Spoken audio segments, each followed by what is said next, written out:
Hello, everybody. Oh, I've got my headphones on still. Hold on. There we go. Right. Put those over there. Go over to here. And so I can pop this out. There we go. And then.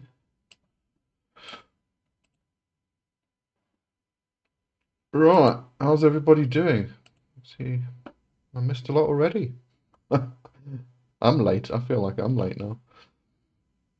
Uh, let's see. Male, females here. Just let me just go through this. Bobby Wardka, hello. Black Magic Society, hello. Andrea, Mimalek, Zanka, Yolandi, Alistair, hello, hello. Brigham, and Richard. Welcome. Thanks for joining. Great stuff. All right, let's start at the beginning. Male, female. Hi, Mr. Johnson. Are there demons that can teach you how to learn and study more effectively? I'm interested in understanding both impractical application and practical. So I did actually see your comment asking that question, and sorry I haven't gotten to replying yet. I was actually meant to do that today. Yes, absolutely. In fact, if you just go through the Ars Goetia, just go through each of them, you're going to find loads and loads and loads that teach all different sciences and anything. But what you'll probably find though is that any of them can teach you. I mean, this is what we kind of keep saying is that we have these kind of like dictionaries of demons, or well, it's almost like catalogs, these grimoires. They're like catalogs. And they kind of say, well, this demon or this spirit is can do X, Y, and Z. That's their office. That's their main thing. That's what they are focused on. But it doesn't mean they can't do other things. No, it's not just like they sit there in their own little department and they're completely oblivious to everything else that goes on. They can teach you anything. You can take one spirit and work with that one spirit your entire life and learn everything you need to learn. And if that spirit does have difficulty with the specific area you're looking to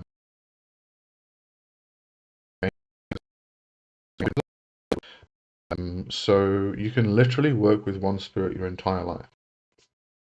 But if you're looking for something very specific, go through the Ars Goetia and look for the specific learning that you really want, and you'll probably find it somewhere in there, and you'll probably find multiple spirits can teach you the same things. So have a look at that. Bevi Mordka said ancestral medicine rituals for. Hang on, I just check something here because everything's frozen. Am I still?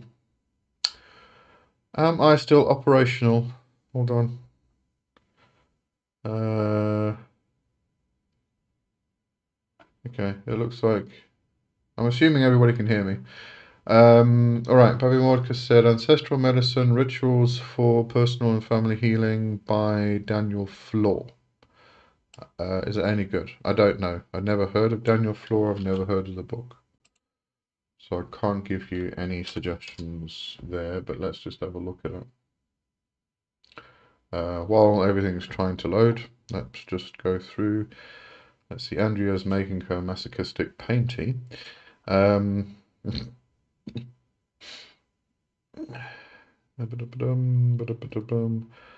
Masonic, hello Masonic. Why is Baphomet so sacred to the witch or Satanist? Because the Baphomet encompasses everything. It's the balance of all things. It's the bringing together of the polarities of the dualities. It's bringing together the masculine and feminine. It's bringing together the birds, the serpents, the fish, the animal, the goat. It's got the goat. It's got the wings. It's got the. Not really sure if it's serpent or whether it's actually fish scales, but the skin itself, especially on the area that is supposed to be the phallus. But it also has the caduceus, which is synonymous with Mercury and Hermes and knowledge, and it's got the flame between the horns, which is the spiritual gnosis. There is so much symbolism in the Baphomet. You could sit for years, a lifetime, and just pull out more and more symbolism. And I'm speaking specifically, obviously, about the symbolism that Eliphas Levi actually created in his drawing. But yeah, it's just one of those all-encompassing, everything is in there figures, which is why it became so sacred. Lowton, hello, Lowton, Ivan, hello, hello. Bavin Wardcow, what do you know about the author E.A. Coetting and his books? Absolute fraud, absolute arsehole, neo-Nazi. Do you want me to go on? I would steer clear of anything E.A. Coetting and anybody who is currently in his camp. Okay. If you want to know why, he's a fraud. He's even said himself that he's a salesman more than anything else. A few years back, when that kid in the UK killed 2 women because he made a deal with Beelzebub, one of the demons anyway. He wanted to win the lotto. He made a deal with the spirit, and the spirit apparently said that he must kill,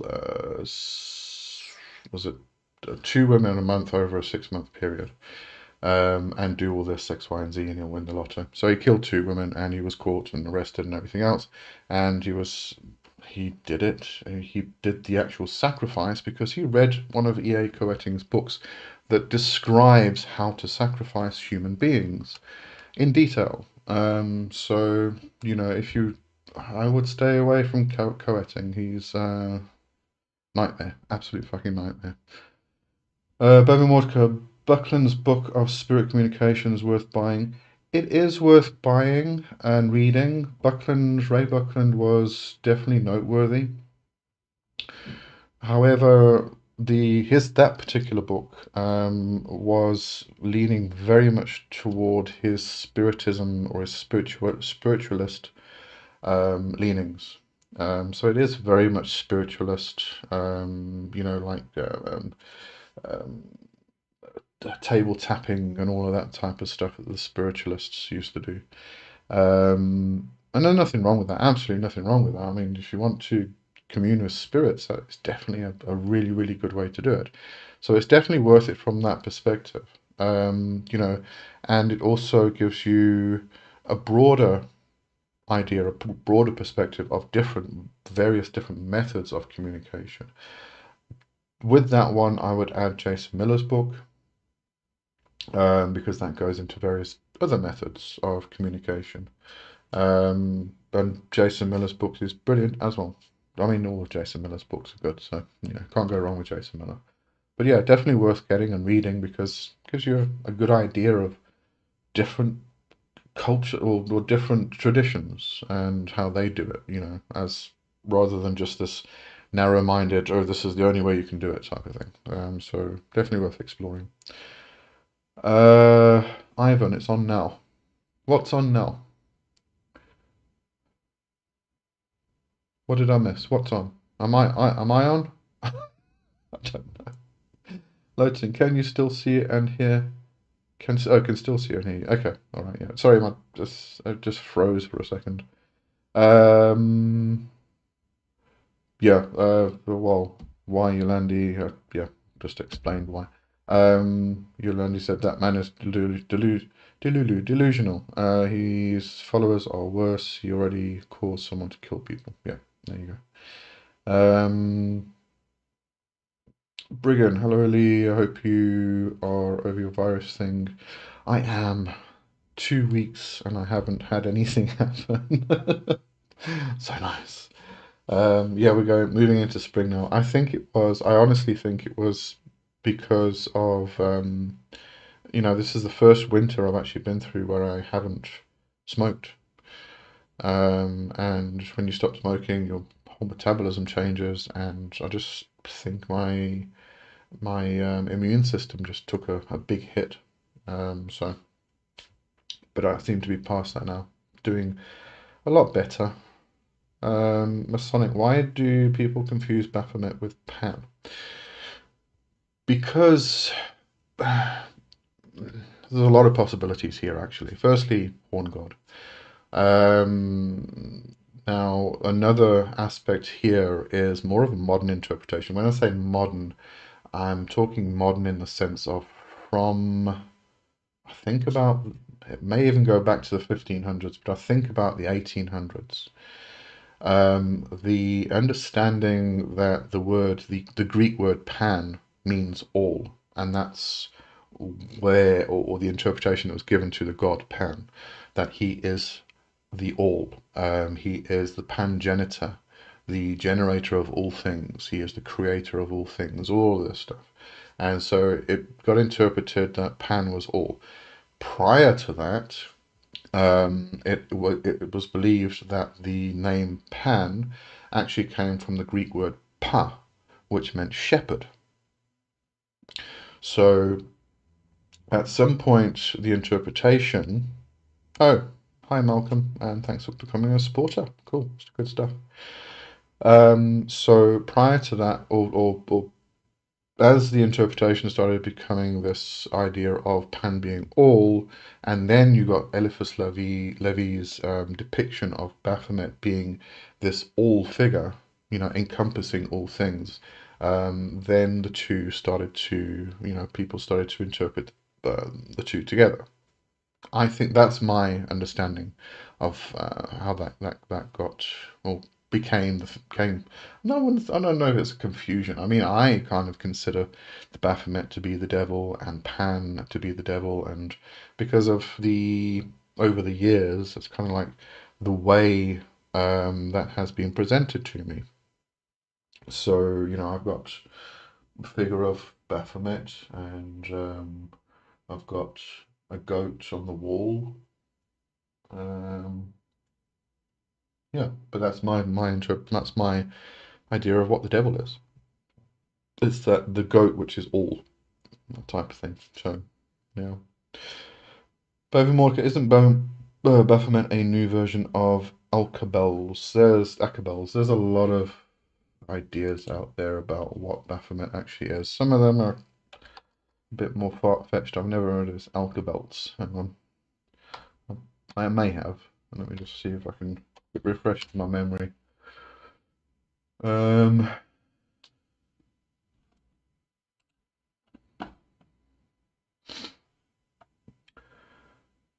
Acabel. Oh, it's Basque. Okay. Which means billy goat.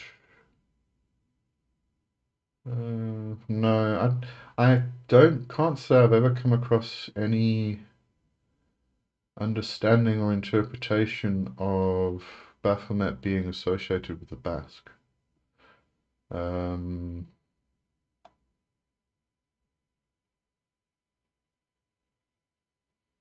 Obviously, there's going to be crossovers.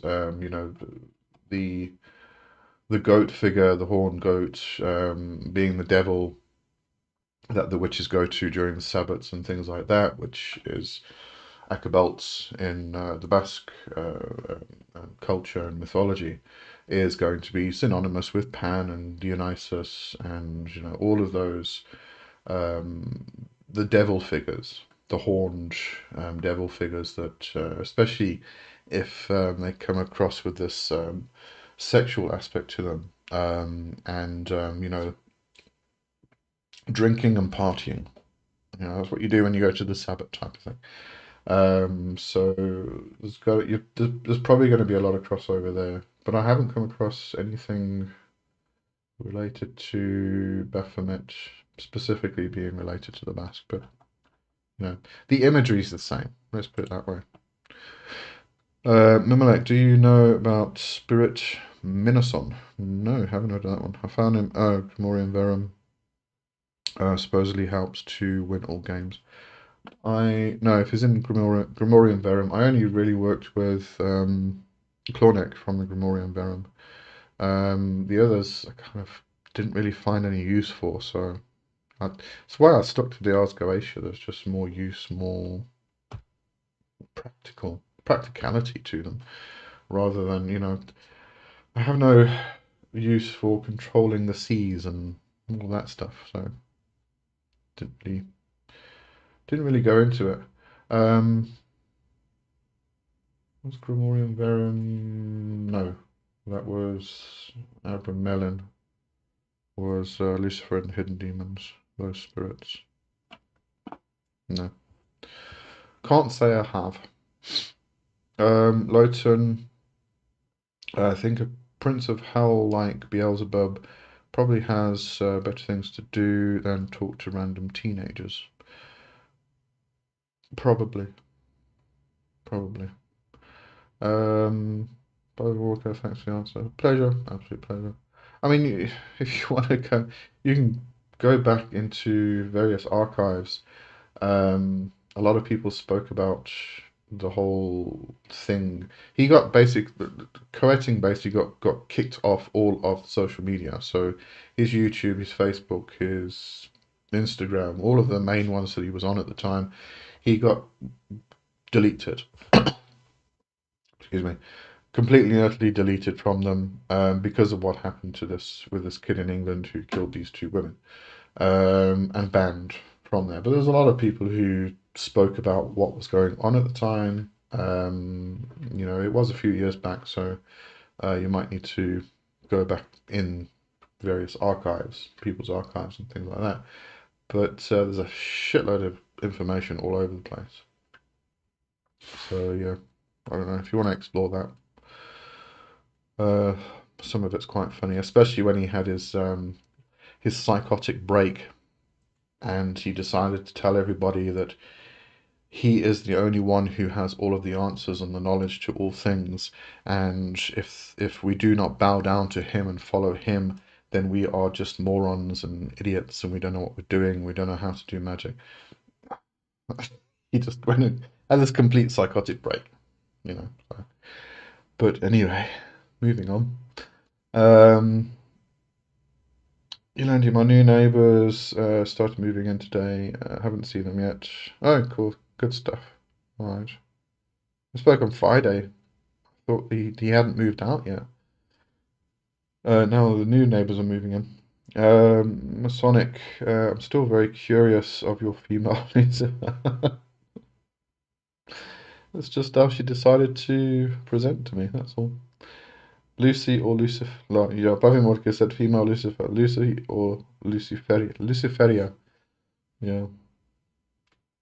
It's just okay. On the one side, you've got all this. None of the spirits actually have gender anyway.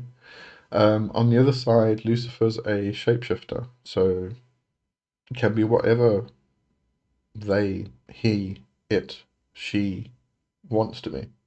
You know, so just became a female figure that brought me knowledge. Lowton, oh right, you were going to talk about a little about avatars. Oh right, yeah. So avatars. Oh, this is a very interesting topic. I mean, you only really find this in the idea of avatars in the Hindu tradition. I mean, you find it in other traditions, obviously, but I think the word avatars is used mostly in Hindu. If anybody's not sure what I'm talking about, um, if you take a Hindu god like Vishnu, um, there has been various incarnations. Let me just get names. Vishnu. Vishnu. I'm thinking of Rama. Wait, Vishnu Avatar. Here we go. So Vishnu has been Matsya, Karma, Vahara, Narasimha, Vamana, Parashurama, Rama, Krishna. Some say Buddha, some say no, but the next incarnation is Kalki, who's going to save the universe and everything else. So there've been these incarnations, and these are actually physical incarnations which have taken on the God form. And these are why they're called avatars, because they are the God that has incarnated as a physical human being. Now, do we find this in other traditions? Yes, I believe we do. But there's also a variety. If you go into European traditions, may not necessarily be that the God has incarnated as a human being, but there is speculation and mythology and things like that where a god may have taken over a human for a period of time in order to mate with a female human to create a particular offspring. We find it in the Watchers and the Grigori and all of the fallen angels, as the Christians like to call them. And even if we go into various European mythologies regarding the Grigori or the fallen angels, the Watchers, there's a lot of mythology that believes they are fae, they're fairy.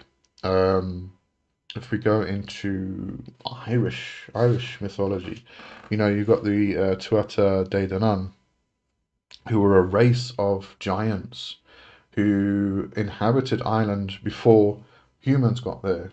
And, there was all interbreeding with the Fae and everything else between Fae and humans. A lot of that is considered to be that the spirit of the fairy took over a human um, man or woman and then had sex with the opposite, or the sexual partner of that person, and had a baby, and that baby was therefore infused with the energy of the Fae. But I mean, there are stories of actual Fae that have decided to, or fell in love with a human and just decided to change their entire lifestyle and leave the world of the Fae behind. So there's a lot of different types of mythologies that come into play here, which are very similar to the avatars. Gods, otherworldly spirits taking human form or moving, becoming part of the human um, reality of the human world, and living amongst us. I mean, living amongst us, God the Fae. I mean, that's mythology through and through. You might be walking down the road and you see somebody in normal, modern, everyday clothing, and they just might glance at them, and for a second they feel different or they look slightly different, but when you look again, they look normal again. Possibly Fae, possibly Angel, don't know, or Archangel or whatever, don't know. You may have met these fairies on the street, possible. But yeah, no, interesting topic. But yeah, Kerry, hello, Kerry. Been busy with Agaras, working on restoring an insanity defense, lining up agencies for proponent testimony. Good stuff. Hope it all goes well. Lowton. I mean, Lucifer's original name was Hellel. So, yeah. And I don't know if they've found a meaning for that. No. When I last checked for this, nobody really knew, couldn't really put their finger on what Hellel actually meant. Shining one morning star, that's kind of what it's become. Specifically referring to the planet Venus, which makes sense.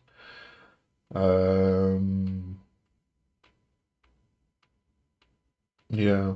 See, the problem there was that halal was the original word found in that passage of Isaiah in the Hebrew. Then when the dude who was who's instructed to translate the Hebrew Bible, or the Hebrew version, into Latin, he was told only to use the Hebrew, and he didn't. He cheated, and he also used the Greek. And because the Greek says or translated halal as phosphorus, I think, then he took the word phosphorus and translated that into the Latin, which, became Lucifer. And then it was all a big misunderstanding and mistranslation, but yeah. Masonic, what's your views on Lilith? I think Lilith is one of those that had a particular history which has evolved so much that Lilith has become something completely different to what Lilith used to be. And I think, you know, I tend to go back to the Sumerian origins of the Lilu or the Lili, who were wind demons, and it wasn't just one singular entity; it was demons, plural. And then you have the crossover with the Lilith too, and then it became Lilith in the Hebrew, and all of that. Oh, bloody hell! All of that was very much about. I mean, Pazuzu kind of controlled the wind demons, the Lili and Lilu. Um, but then when it got into Lilitu and Lamashtu as well, Lamashtu was kind of like this. That's where I think the relationship of the Lilitu and the Lilith, the Hebrew Lilith, which was the baby killer and all of that, kind of got that from the Lamashtu aspect.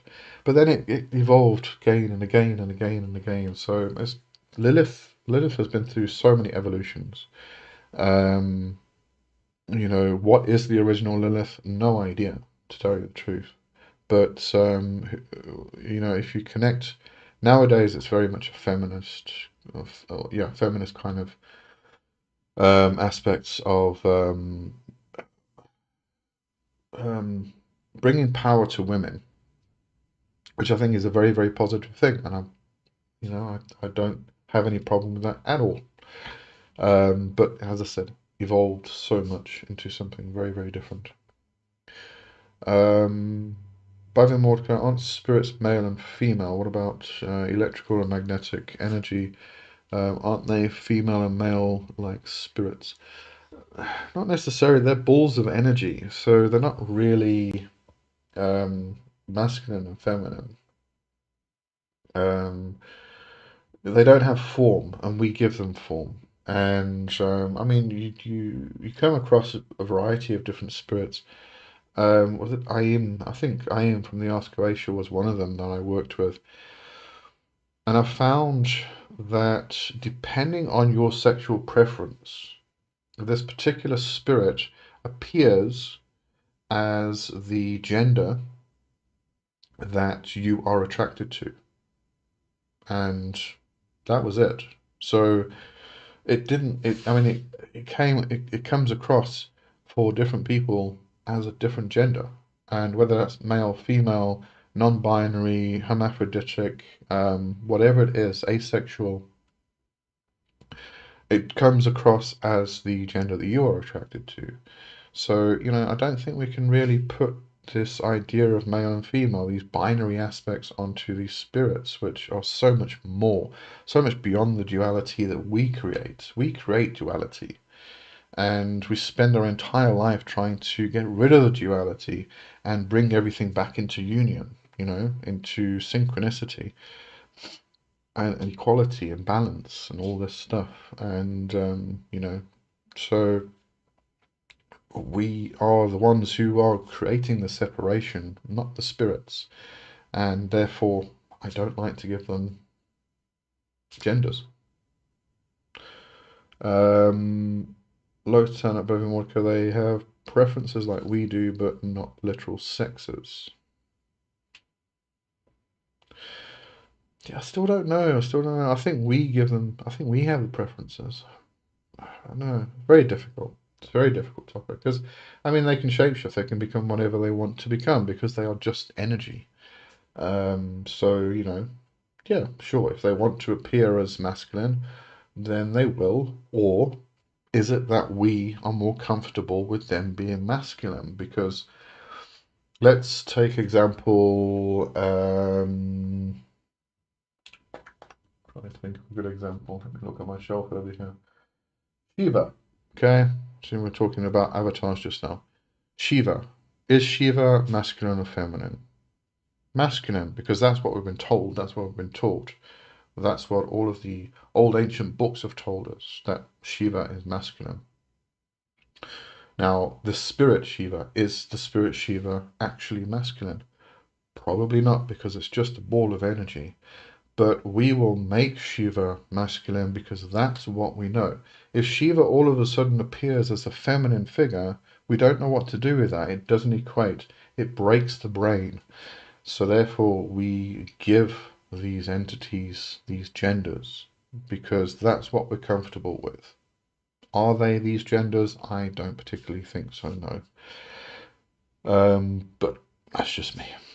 Mimilek, spirits seem to be either taking care of me somehow, or I have some sixth sense. Hang on, I need to make this text a bit bigger. Hold on a second. Bloody eyes. You're fucking old. No, go the other way. There we go. Alright, let's try that again. Mimilek.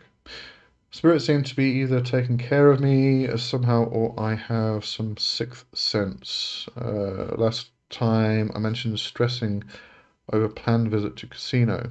I did some research on a particular one I wanted to visit, and they turned out to be doing shady practices against their customers. Oh, it's a casino.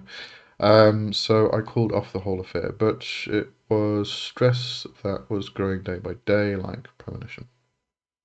Then you've probably been guided not to go, and you found out the reason, which is fantastic. Absolutely fantastic. I mean, the casinos, all casinos are shady. It's always the house wins. It doesn't get any different. So if you think you're going to go there and become a millionaire, forget it. However, you can if it's a trip that you're going on and, it's just one of those holidays or whatever, and you go into a casino and you have some money that you can throw away, then do it. But when you're doing it, give it as an offering to Lady Fortuna. And once you please Lady Fortuna will want to reciprocate and please you. So it might not come through in casino winnings, but when you go home, maybe you'll get like a raise or overtime or an extra job or whatever it is. The Lady Fortuna will give back. So there's that aspect to it that you could always incorporate. You don't have to go to a casino to go and make money. You can go to a casino to give offering to Lady Fortuna. So worth exploring. Loitonich has prompted a lot of thought in me because of the amount of synchronicities between me and Chemosh, even down to astrological placements. And when I reflect on him as a deity demon, it feels more like internal communication than contact, if that makes sense. Phosphorus, yeah, Lilith. Yep, no, that makes perfect sense. Um, the internal communication is kind of what happens between yourself and a spirit. You also said phosphorus, yeah. Lilith was also interpreted as Lamia, yeah, that's another name. Um, And then you said internal communication rather than contact. Typos. Well, internal communication is contact. You must remember these are spirits. I mean, they're not going to come and stand in front of you, knock on your door, and go, "How's it? How are you doing?" You know, talk to you, sit down with a cup of coffee, and talk to you like it's your next door neighbor.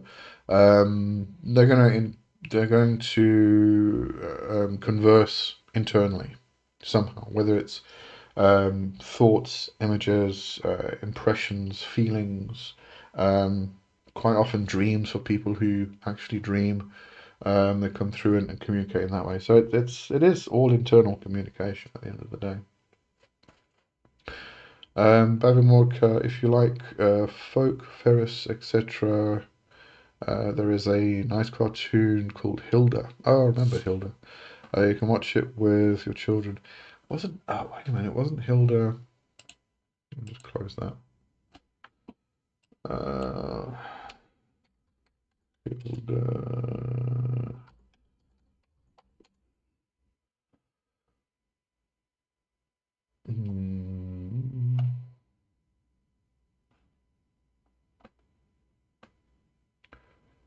No, it's not the same one I was thinking of. But yeah, no, it is the same one I was thinking of, just not the same producers. Yeah, it's actually one I've been wanting to watch is Hilda. Um, I mean, yeah, it's a kid's cartoon, but it's as far as the elves and everything goes, it's really good. Apparently, I'd recommend it. It's been recommended to me, so you know.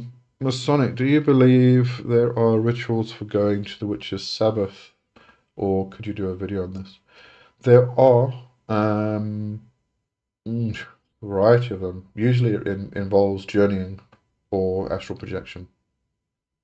Um, I tend to find that I go there in dreams sometimes. I probably go there in dreams all the time, and just the amount that I remember is very limited. But the ones I have remembered, it's always been very, very similar. But you can sit down and do a journey, do normal journey work, and travel to the Sabbath. Uh, Actually, is it Calden? I think Calden wrote a book on the Witch's Sabbath, and he has a particular working in there um, for doing an actual journey work. Yeah, it's called The Witch's Sabbath. Really good book, so I'd recommend it. Go and have a look for it. The Witch's Sabbath by Calden. Hang on, I'll put the link in the chat. Uh, Once it has loaded.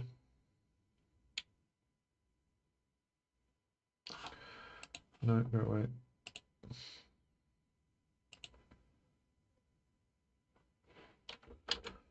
There you go. That. Right. There you go. Grab that book if you can. Very good. It's also on Everand, as far as I remember. I read it there, I think, if you do have an Everand subscription. I'm hopefully soon going to be on the Everand affiliate program because they contacted me and asked me if I wanted to join. It's apparently a secretive, you got to be invited thing. So I feel very posh now. I got invited to the Everand affiliate program. So hopefully I'll be on that soon. They take a while to respond to people. Um, and then when I do my book reviews, when I do them on Everand, I can actually give a link to an affiliate link. Yay!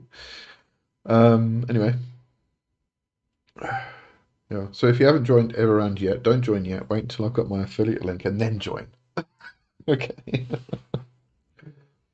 Where was I? Oh, Lowton. Duality is probably one of the most subtly toxic philosophies I find. I totally agree with you. Bobby Mordka, the philosophy of dualism comes simply from observing the world day and night. It does, yeah, it does. I mean, we do live in a world that is dual. It is dualistic. We can't get away from it. But I think that's why, you know, I think that's one of the main purposes why we're here. Maybe it's not 42. Maybe the meaning of life is to take the dualism and crush it. You know, I don't know, don't know. But we do live in a dualistic world, and it's kind of like it's my journey. Not obviously not everybody else's journey, but it definitely is my journey to take those opposites and squash them and bring them together, and create equilibrium and synthesis, because I don't think that is a good thing. Lotion, I think it would be a mixture of both, depending on the level of awareness of the individual in question. For those who are unfamiliar, they take the forms people will recognize. We can see there being particular shapes or appearances that they prefer aesthetically. They do have their personal tastes, like we do, after all. To a degree, to a certain extent. I mean, you have to also consider that when somebody calls a spirit for the first time, that spirit tends to appear how the person has been considering them to appear. So if a person is fresh out of Christianity and they think that Beelzebub, or yeah, let's say Beelzebub, is going to be a red devil with horns and a forked tail, that's how Beelzebub is going to appear to them, because that's the form that is forced by the person on the spirit. Remember a while back I did the review of Lee Morgan's book, Standing and Not Falling, and one of the pieces of fiction in there that I found incredibly powerful. Part of it was this idea that this person goes to a standing stones and the devil kind of comes out from behind the standing stone, and he's got a knife, and he says to the person, I want you to take the knife and I want you to stab me and kill me. And the person's like, I can't do that, you crazy, I can't kill you. And he says, no, but I want you to, I want you to kill me because you've trapped me. And the person can't understand how he's trapped the devil. And he said, I'm in this form, and it's you've trapped me because this is the form you've given me, and I am so much more than this form. And eventually he kills him, and it goes through this whole morphing process. It's incredibly powerful, very sexual, incredibly sexual. Well, great sex. But yeah, it's just we trap these spirits in forms because we trap them in the form that we decide they have to be in because that's how we are comfortable. That's what we are comfortable with. We give them these shapes and these genders and everything else because that's how we want to see them and how we want to talk to them and how we want them to be. But it's not them. We need to free them from all these forms and genders and everything else because it's not them, it's us. And quite often what happens is we end up getting to the point where we are controlling the narrative so much that we're not actually talking to the spirit, we're talking to something that we've just created ourselves. And it's got nothing to do with, not even an egregore anymore. It's just this thing that we've decided this is how it appears, this is what gender it is, this is what it does, and it's a servitor that we've created at the end of the day. So, we've got to stop giving them forms and genders. They are just entities. Right, carrying on. Later in that Babymorka thing is though the more you examine the world, the more you see the dualism is very generalizing. And in fact, there's a whole spectrum of manifestations. Yep, agree. Jono, hello, Jono. Hope you guys are doing well. You're looking a bit healthier. I am feeling a lot healthier, thank you. A bit more colour in your beard. I hope you're over the stomach thing now. Yeah, the stomach thing's gone. I have recovered from the flu or the throat infection or whatever the hell it was. Um, so still some remnants, but I'm feeling better. Let's put it that way. Barry Mordka music and Hilda is great. Cool. I must get around to watching that at some stage. Really must. Loads, yes, do understand that. Need to express myself clearly. One moment. Okay. With Chemosh, all of the synchronicities are very personal, and most own issues in life could almost be described as a lack of what Chemosh presides over.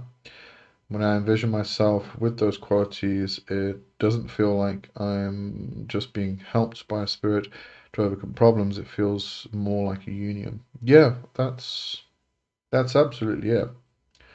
Um, Most of my own issues in life. Apologies for the typo. I think I'm coming down with a cold myself. Sorry about that. Hope you don't. Yeah, but that's. I mean, that's.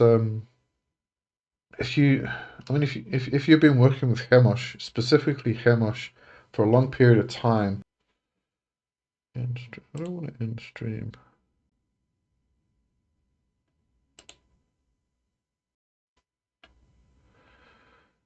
Right.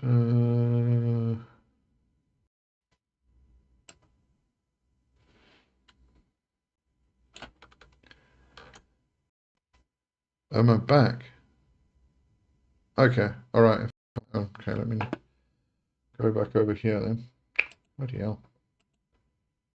It disconnected and then it says end stream. And I thought it wanted to end the stream or it had ended the stream. Okay. All right. So I'm back. All right. So let me go back to Lowton. So if you've been working with Chemosh for a bit of time and it has been just Chemosh and you have been immersed, inflamed, you have been dedicated, devoted, this is what Crowley, well, what Hindus call Bhakti Yoga, is that you have become devoted to, you are in union with, and you said it yourself, it feels more like a union because you are connecting so closely with the energy of the spirit and the spirit itself that you are becoming your own frequency has probably changed. Your own vibrational frequency has probably changed to resonate with that of Chemosh. That is again bringing resonance, bringing two things which are, let's say, this is Chemosh and this was you. This two different vibrational states, and over a period of time, you've now opened up and become this, and therefore you are the same. So you are vibrating at the same frequency, and that becomes a union. So yeah, no, absolutely. That's exactly what it is.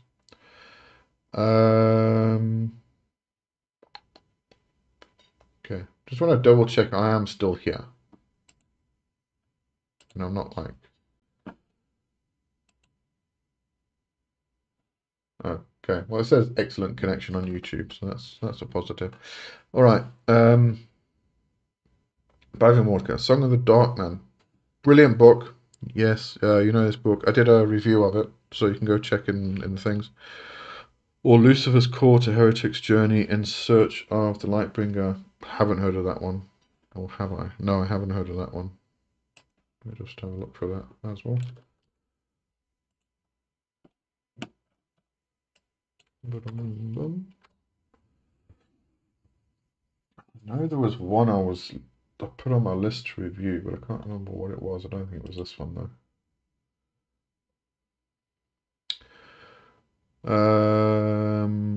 Yolandi, I do not agree with your views on dualism. There are reasons for it, like magnet opposite poles attract. The same poles push each other away. That is nature. Yeah, that's fine. That's absolutely fine. Oops. First English translation explains why anger heretics. Otto Rahn's lifelong search for the Grail brought him to the attention of the SS leader Himmler, who shared his esoteric interests. Induced by Himmler to become the chief investigator of the occult for the Nazis, Rahn traveled throughout Europe from, oh my God, you might be getting some Nazi territory with this book.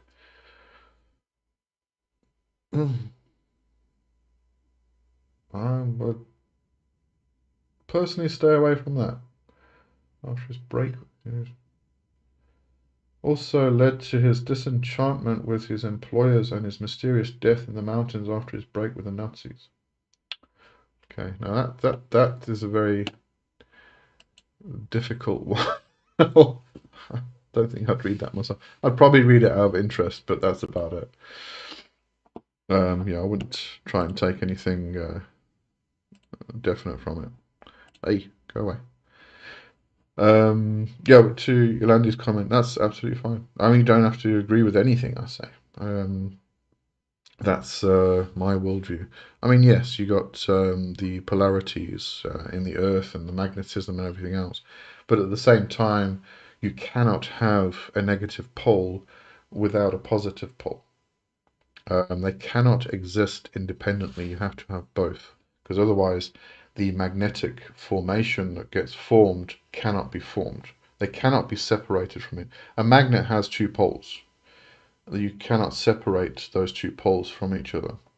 They have to be united. They do exist as a dualistic aspect, but they are brought together. So, there's that aspect as well. There's a whole avenue you can go down with that particular thing. Having more to go. By the way, sick at the moment. Allergies. You probably had the same thing. I think it may have been allergies. My daughter didn't get ill, so probably. Lowton hiccup, but it's back. Okay, here we go. There's the problem with my internet. Andrea, Alistair, where is the salt? Where's the salt, Alistair? Come on. Go find it. Oh, no. Andrea's getting very upset about this now. Lowton, that does make sense. One of the things about it was that I've been actively working with him, though. I only found out about him about 2 or 3 years ago, but it seems like his presence in my life and mind has been there since, well, as long as I've had my own thoughts and opinions. Okay, yep. Otto Rahn was an Ariosophist. Avoid. What's the? All these new words today. I love new words. Love it when you guys bring me new words. Brilliant. Let's see what I know. Ariosophy. Oh, Armanism. Well, I know that word. Yeah. Esoteric ideological systems that were largely developed by Jorg Lanz von Liebenfels and Guido von List. As soon as you see Guido von List, stay away from it. It's Nazi influence. Yeah. I haven't actively been working with. Oh, you haven't been working with camels. Okay, well that's interesting. You've obviously got a connection there somewhere. Then, if you are feeling that unity. All right. Andrea still needs the salt. Lowton, good grief, I need sleep. Don't worry, I do as well. Dragon's here. Hello, Dragon. Hope you're doing well. Thanks for joining. Bavia Mordka, one more book I need to ask. Besom, Stang, and Sword. Who wrote this one again? I don't think I've read this. I have, however, been told by people I know who do know traditional witchcraft that this is not the best book to read.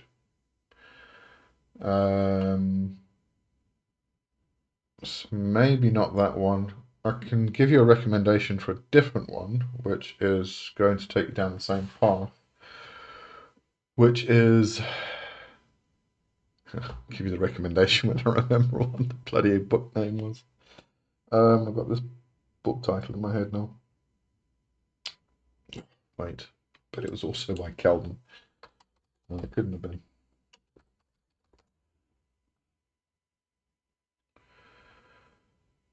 I think it was. Was it this one?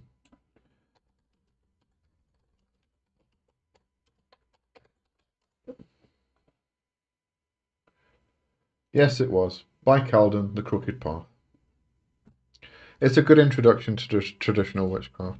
You have to remember one thing about traditional witchcraft, though, is that if you read tons and tons of books about traditional witchcraft, they're all gonna say different things. And you'll probably get very frustrated with that. There are going to be some similarities, but you probably get frustrated with the idea that nobody can agree what traditional witchcraft actually is, what the practices are. And that's because every traditional witch practices their own personal tradition, their own personal path. And there's only so much you can cover in a book about traditional witchcraft. Traditional witchcraft is very immersive, it is very practical, it's a hands-on type of thing. You have to do it. And the best way to do that is to actually get a teacher who is a traditional witch. Because there's a lot of things that you just can't put across in a book. It's impossible. You can't talk about it. You can't put it in words. You need to be guided towards it and then shoved through the door and hope you get through to the other side. Um, so you probably get very frustrated about it. You can learn about what traditional witchcraft is from all the various different people, um, but there's a lot of things that you're not going to be able to kind of find in the books. But yeah, as I said, I haven't read Besom, Stang and Sword myself, but I have heard from authorities that it's not actually the best book to read. I can't remember why, but The Crooked Path, great introduction. There's some things in there I wouldn't agree with myself, but it still is a good introduction to traditional witchcraft. Um, Andrew, thank you, Lee. He's brought me the salt now. Good stuff. Glad you got the salt. John, dualism is a fun discussion. My understanding is it was a Zoroastrian invention which leaked into the Abrahamic religions after Babylon carted the Israelis off to Persia. Dualism in the Abrahamic. Yeah, that kind of makes sense to me because the Zoroastrians kind of brought the Ahura Mazda and the other one? The good and the evil aspects into play. It was probably around, floating around before that, but I think the Zoroastrians kind of gave it the good kick that it needed, and they became the influence that was that dualistic aspect. But also, when we talk about dualism, we're not talking when Zoroastrianism brought the dualism in as the positive and the negative, the good and there we go. Angramenu and Arimanel, whatever I just said now. No, it's just gone out of my head now that I've read Ariman. Um, the good and evil aspects of the dualism. Then you go to Wicca, which was the masculine and feminine dualism. Um, and they and I say I mean, Wicca is a dualistic religion, and it's dualistic in the aspect of they keep them separate, and that's fine. I mean, you know, not everybody is going to practice and understand things like everybody else is going to. It's not like there's no absolute one truth, as we know. There's different worldviews and everything else, so that's fine. There's nothing wrong with that. That's their way of doing it. I just see it something different. Some of you guys are going to see it completely different to what I do. That's absolutely fine. That's why we come together and have these chats because we can learn from each other. But yeah, so you have all these different types of dualism that found their way into various different traditions. Um, but no, anyway, I'm rambling. Bavimorka, the Nazis were inspired by theosophy. Yes, absolutely. Uh, Blavatsky was a raging racist, and she influenced the Nazi or the Third Reich and the Nazis. She was one of the influences. There was also Guido von List, which was a huge influence. He created the. I've now got Ariman in my head. Can't think of these other words. The other one that I just mentioned. Yeah. So, yeah, no, Blavatsky was a raging racist, and I don't personally think. I don't like Blavatsky's work. I don't like Theosophy. I think it was bloody awful. And that's where the New Age movement started anyway. What did you say? Sorry. So what they did was not entirely a figment of their sick minds. Oh God, no! They were powerful, potent magicians. They just used it for sick means, and they still do. Don't think that the Nazis were playing with magic. They created an entire system that they built up over decades, and it's still going now. You can see it in America. It's right there for your own eyes. It just didn't stop. It just carried on, and that's what's protecting these freaking arseholes. But anyway, I'm going to get completely off track. Jono, traditions is weird. How weak is your almighty God that there's even a battle with the devil? Really fun discussions to have with Christian. Yeah. And he even created the devil, so my favorite argument with Christians is always, they say, "Oh, Satan's this and Satan's so evil and everything else," and I'm like, "Where did he come from?" Oh, they come up with some rubbish. You go, "No, God created Satan." No, he did not. He did. God created everything, right? Yes. So God created Satan. No. Yeah, it's just becomes this loop. It's really funny. But more crooked path. Yes. Hang on. I'll send you a link to the Amazon so you can see which book it is, the cover and everything else, so you get the right book.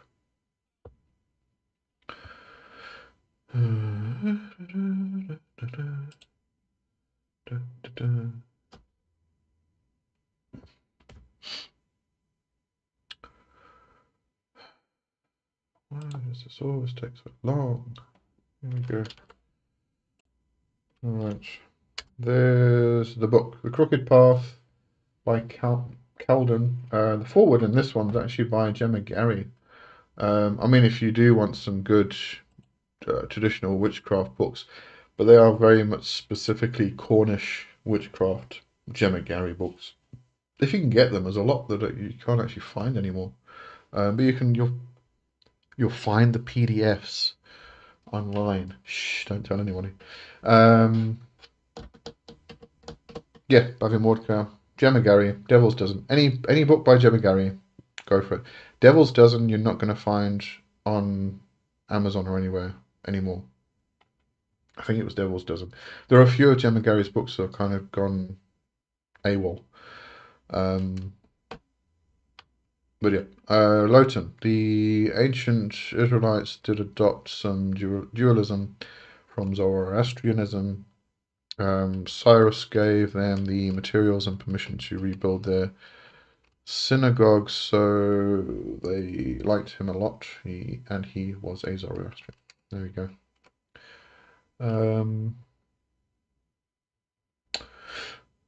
Loads it, John. I mean, even the Bible was Yahweh's prophecy overturned by the deities I've been talking about.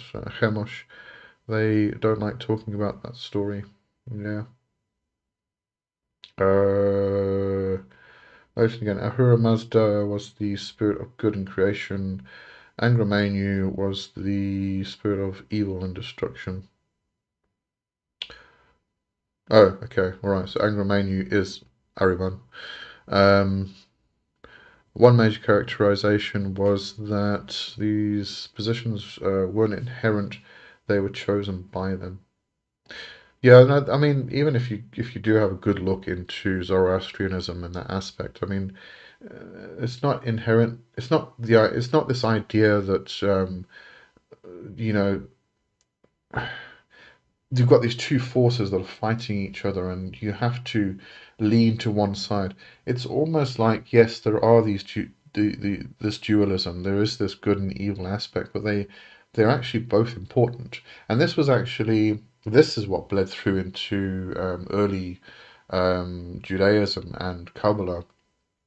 This idea that yes, there are these two aspects. There's the good aspect and the evil aspect, and they are these two opposing forces, but they are both necessary. You cannot have one without the other. And this is where, yes, you have a dualism, but you have to have both of them. You can't reject one for the other, which is what Christianity does. It tries to separate it. Christianity separates the physical from the spiritual. It separates the good from the evil. There's no coming together and bringing things into equilibrium and balance because there's this understanding that you have to be one or the other, not the idea, which was the earlier predecessors of Christianity, that you needed these two forces for existence. In order for a light bulb to go on to have light, you have to have a positive and a negative charge. You can't have just one. Light bulb won't work. So yeah, It's I think these earlier ideas of Zoroastrianism, Kabbalah, etc., etc., etc., they had the right idea. Yes, we do have these two opposing forces, but we need both of them to exist. Otherwise, there is no life at all, and it just became a whole ball of shit with the Christians. Paul, hello, Paul. Lowton, to be honest, that protection looks like it's starting to wane. Which protection? Did I miss something again? Not sure. Richard, Gemma Gary's books are great. Yes, absolutely agree. They are very, very good. Brilliant books. Yolandi, what I'm doing at the moment is researching my ancestors' traditions. It's not easy, most of it's gone, but trying to find as much information as I can. This is why I want to get my hands on your Corbus books. I know it will be accurate. But hang on, now I'm confused because aren't your ancestors Dutch? Which is going to be very different to Corbus books because that's Jewish. So I'm completely confused now. So you're going to have to correct me here for something because I obviously lost the plot. You can ask Jono. Barden's books are good. Jono, how are Franz Barden's books? Let us know. Baby Monica, I remembered the book Satanism, History, Myths, Intravigni Massimo, who has read it? Haven't, no, sorry. There's a lot of people that have written books about Satanism that just totally out there, but yeah. Some are good, some are bad. But I haven't heard of that one, sorry. Lowton, from what I understand, in the very oldest version of Zoroastrianism texts, they were a way of teaching humans how to act responsibly. Certain ways led to self-destruction, which was Ahriman. Yeah, yeah. Not that they rejected either particular side or action, but emphasized the idea of cause and effect. The protection of the Nazis. Okay, that's something different now. Yes, but yes, that's exactly it. Interestingly enough, as far as I know, there are still Zoroastrians that practice today. It's not a lost religion. It's still very much alive. If you are interested in Zoroastrianism to that degree, then you you can find them online. Few and far between, but they do exist. Light on the protection the Nazis set up that is currently running America. Yes, absolutely, it is. Yanni, Kabbalah is part of the Dutch tradition. Really? Oh, okay. I mean, I know Kabbalah kind of moved across Europe, through Germany, Italy. They were the two main kind of hubs where it kind of took the evolution from the Jewish roots to the Christian roots, and through the Jewish roots as well. There were still a lot of Jewish roots in those areas. But yeah, I didn't really know it was part of the Dutch tradition, so that's interesting. But then again, I'm not sure how much of your Corbus's practical Kabbalah is going to reflect what was in the Dutch tradition. I don't know anything about that within the Dutch tradition, so I could be wrong, but I don't know. Yeah, but his books are very expensive. As I said, I mean, I looked online here, and they're like 1,300 to 1,600 rand each. So they're not easy to come by. What you might actually find, have a look for Magic of the Ordinary. There's a lot of practical, well, that is practical Kabbalah. And you'll find it, should find it in the South African Amazon.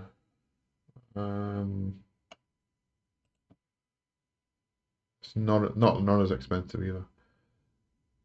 Ah, it's gone up 514 rand now. Let me send you the link for that. I'll put it in the thing if you're interested. But have a look on Loot as well. I think it might be there. I love this book. This is one of my absolute favorite books. This is actually one of Corbus's favorite books, so you can't go wrong with this.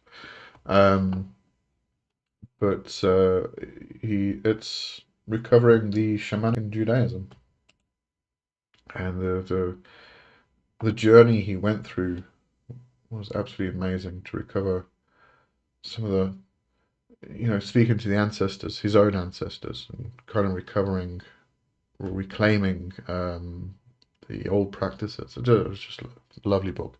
And then he goes through all the practices and whatnot. Baby Mordka, I sent Gemma a long letter with my life story, but she hasn't replied for a month. I guess she didn't get scared or think I was an idiot, I hope.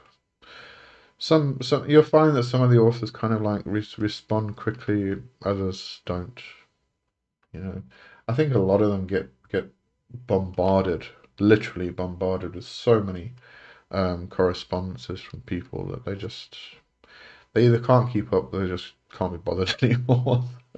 A lot of them just ignore it. So don't feel bad if you don't get a reply. Or maybe she just didn't get it. I don't know. Masonic, who in the theistic or Satanism community should we avoid? I don't really know. I don't know that many names in that community myself because I am not a Satanist. But one to avoid, which I am unfortunately going to say, is Martin McGregor. I actually reviewed one of his books, but then he was still publishing with Connolly. And after I did that review, he moved over to co-editing. So I won't support him anymore. Just because of that fact. Because if anybody ignores the fact that the person they are aligning with is or was, I don't even know if you can actually get out of it. I'm going to say is a member of the Order of Nine Angles, which is a fascist neo-Nazi organization that literally cull people. And when I say that, what I mean is they kill, they sacrifice people that they think are dross in society and should not be here. If you're going to align with somebody who aligns with that type of organization, you do not deserve my support at all. So I stay away from those people, and he's one of them. He's moved over, knowing full well the history. So, idiot. But yeah, I'm not really sure, to be honest. There are so many people that have just popped out of the woodwork in the Satanist communities and you have to also be careful because again, the Nazis have infiltrated the left-hand path communities, just like they did with the healing communities, and it's just become a complete freaking mess. So you need to be aware of the various symbolisms, the dog whistles, all of the various organizations and things like that.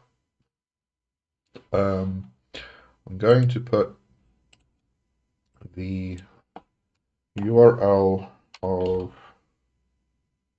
a website, which is the website of Ryan Smith, who's a heathen, but he is very, very active in the anti-fascist movement. And there's a whole list of resources to go and have a look at if you want to educate yourself in that regard. Remember, these are the same people, same groups that are infiltrating the left-hand path, because the left-hand path folk are easy marks. They really are, because they come along and they want something edgy, and it's just so easy to target them. So you have to be careful. Right. Where am I? Ivan. There is always something new to learn. Oh, absolutely. I love learning new stuff. Jono, the Kabbalists and the Gnostics have to have the most interesting creation myths. 95% of it is explaining why evil exists. The Hebrews try to explain it with the book of Job. Well, you've got to find out why it exists, because as soon as you understand that, you understand why the other side exists. I suppose. Lowton, there are some in Britain. Coventry was a temple, I think. I was born in Coventry, and I found a Zoroastrian's grave in a graveyard there. Really? It was a beautiful headstone with a Hurra Mazda on it. A few thousand practitioners in the UK these days. Cool. Oh, it's my birth town. John O'Barton. Bevan Walker, if reincarnation is what most people imagine, then we are our own ancestors. There is that argument, which is a very interesting one. Yes, absolutely. Lowton at Masonic Traveller, the Order of Nine Angles and the Joy of Satan Church are the two I know of. Yeah, avoid those.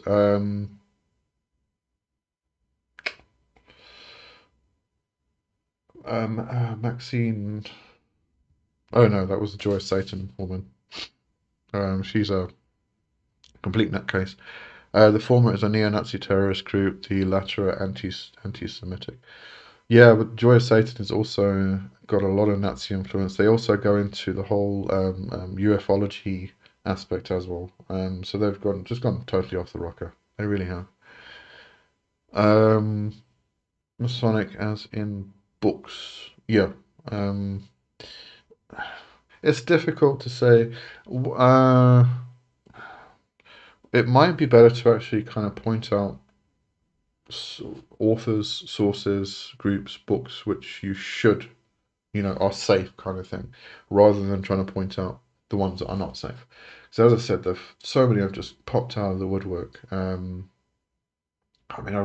read some really fucking weird shit regarding Satanism and stuff. These books that are just coming out of nowhere. Yeah, I don't know. It's just weird. But the new one with what's his name? The Temple of Satan. I'm a bit confused. The Church of Satan and the Satanic Church and then the Temple of Satan and the Satanic Temple and and it's all these different organizations and I can't keep up anymore. Non-theistic new religious movement founded in 2013. Is this the one by Greaves? Yeah, Lucian Greaves. There you go. The Satanic Temple. So start there. If you can get, I don't know if they've got a community, but they're above board. They're good. It is non-theistic. But you were looking for theistic. Go and have a look for Diane Vera. This is an old website and name. Let me see if I can actually find her website again.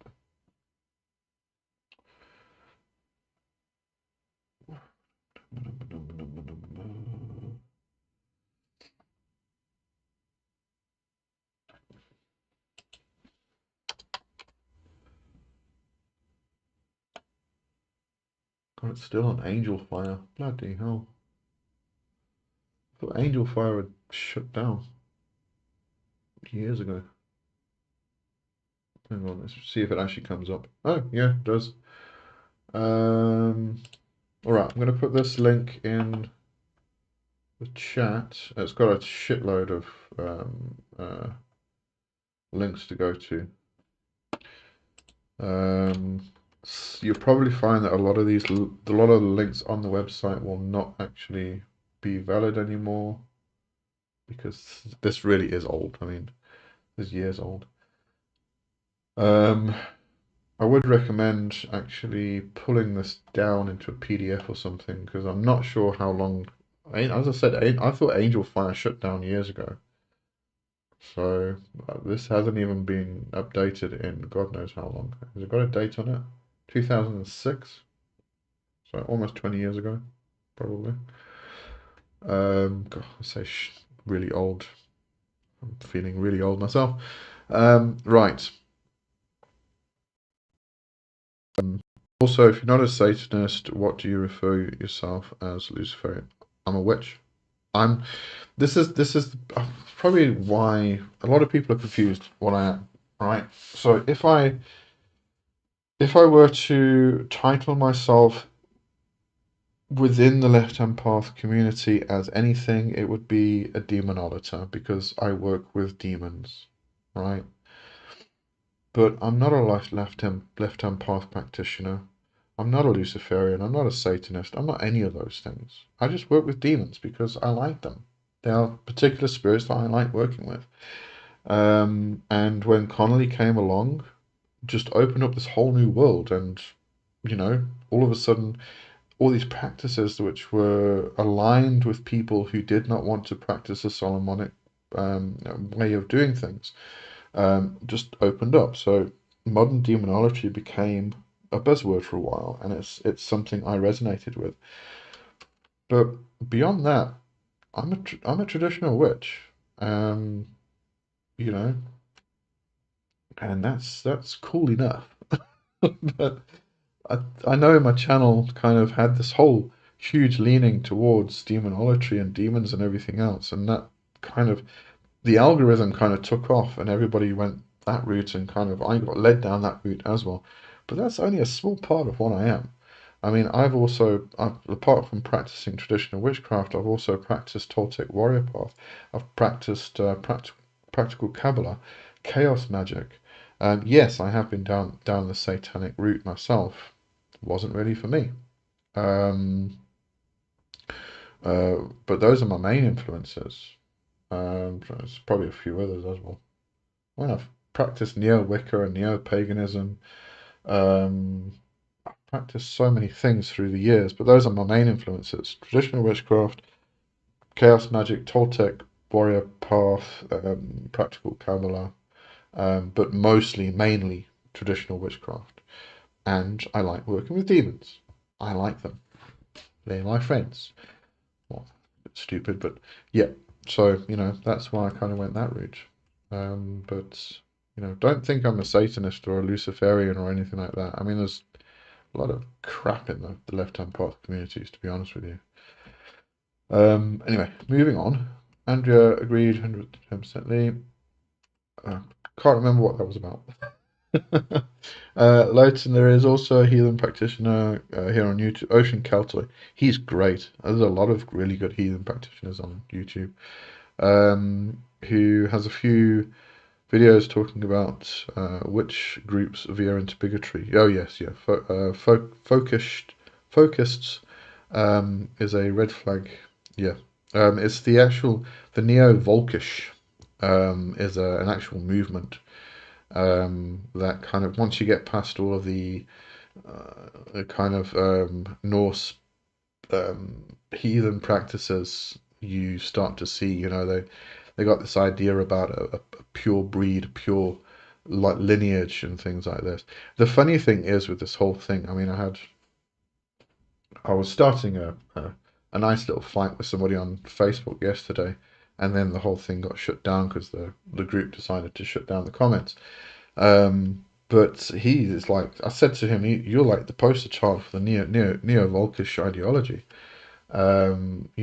He was talking about Odinness and the pure race, and he believed that paganism is only white. It does not belong to any other color but white people. It's just all this freaking shit that goes on in these communities that has been infiltrating for years, and it became really, really bad. This is why people like Ryan Smith are trying to fight back, and Ocean Keltoy and things like that, trying to educate people about what to look out for. And um, Ryan Smith's book, The Way of Fire and Ice, I'm reviewing at the end of October. brilliant. He educates people on how to actually look for the fascists in these particular groups. So if you are wanting to go join a group or a heathen group, you know what to look out for.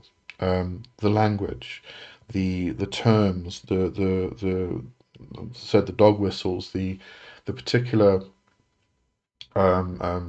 abbreviations of things that they use, like 8 8, and all of those things, because 8 8 is H is the eighth letter of the English alphabet, and therefore it's HH, which is Heil Hitler. So all these little things that they kind of pass between each other that aren't normally noticed unless you know about them. He goes into them throughout the book, so he doesn't just talk about all the nuts and bolts and practices of heathen practice and the heathen community and the spirituality and everything else. He goes into all of this stuff, and that's why I love it. I think it's one of the best books I've read for a long, long time. Anyway, carrying on. You land your left-hand path, Nori and the rebels, so they are being targeted. I don't know about the rebels. They're they're trying to be the edgelords. Yeah, that skipped. I'm gone. Oh, there we are. Okay, back again. Masonic, what books do you recommend to avoid by what authors? The problem is, I mean, if I've read the book, I can tell you to avoid it. The problem is there are so many books out there and so many different authors that are utter trash, and I haven't read any of them. So I can't really tell you which books to avoid. That's why I can tell you kind of like, read these books maybe. But even then, as I said, I mean, like Martin McGregor, I read his first book, and I don't agree with 50% of what he wrote, but it was theistic Satanism, and that's his belief, and that's fine. That's what a lot of people believe, and that's fine. It's not my belief, but it is somebody else's belief. It was written really well. It was explained really well. It was really, really good, and it was published by Connolly's, what's it called, Darkwood Publishing or something like that. And then next moment, I go on Facebook, and he's moved over to co-editing. I don't get it. I really don't. Um, so even those people that you do find good, they may end up doing something stupid. But anyway, loads of my family are from Coventry as well. Oh, cool stuff. Right. I was born and grew up in Rugby though. Oh, okay. Yeah. It's close. It's relatively close to Coventry as far as I remember. My geography is really bad. I know where Coventry is. Thank God. But yeah, my geography is just awful. It really is. Masonic, I didn't know Joy of Satan were racist. Oh yes, yeah, fascist. Yeah, there they are. Yeah. Can't remember her name, Maxine, whatever it is. Let's have a look. Let's do a search. I should actually put the search screen on here so you can all see my searching stuffs when I'm doing it. Joy of Satan. Let's have a look.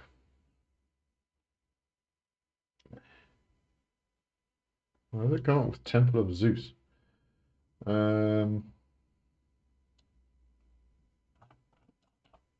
on.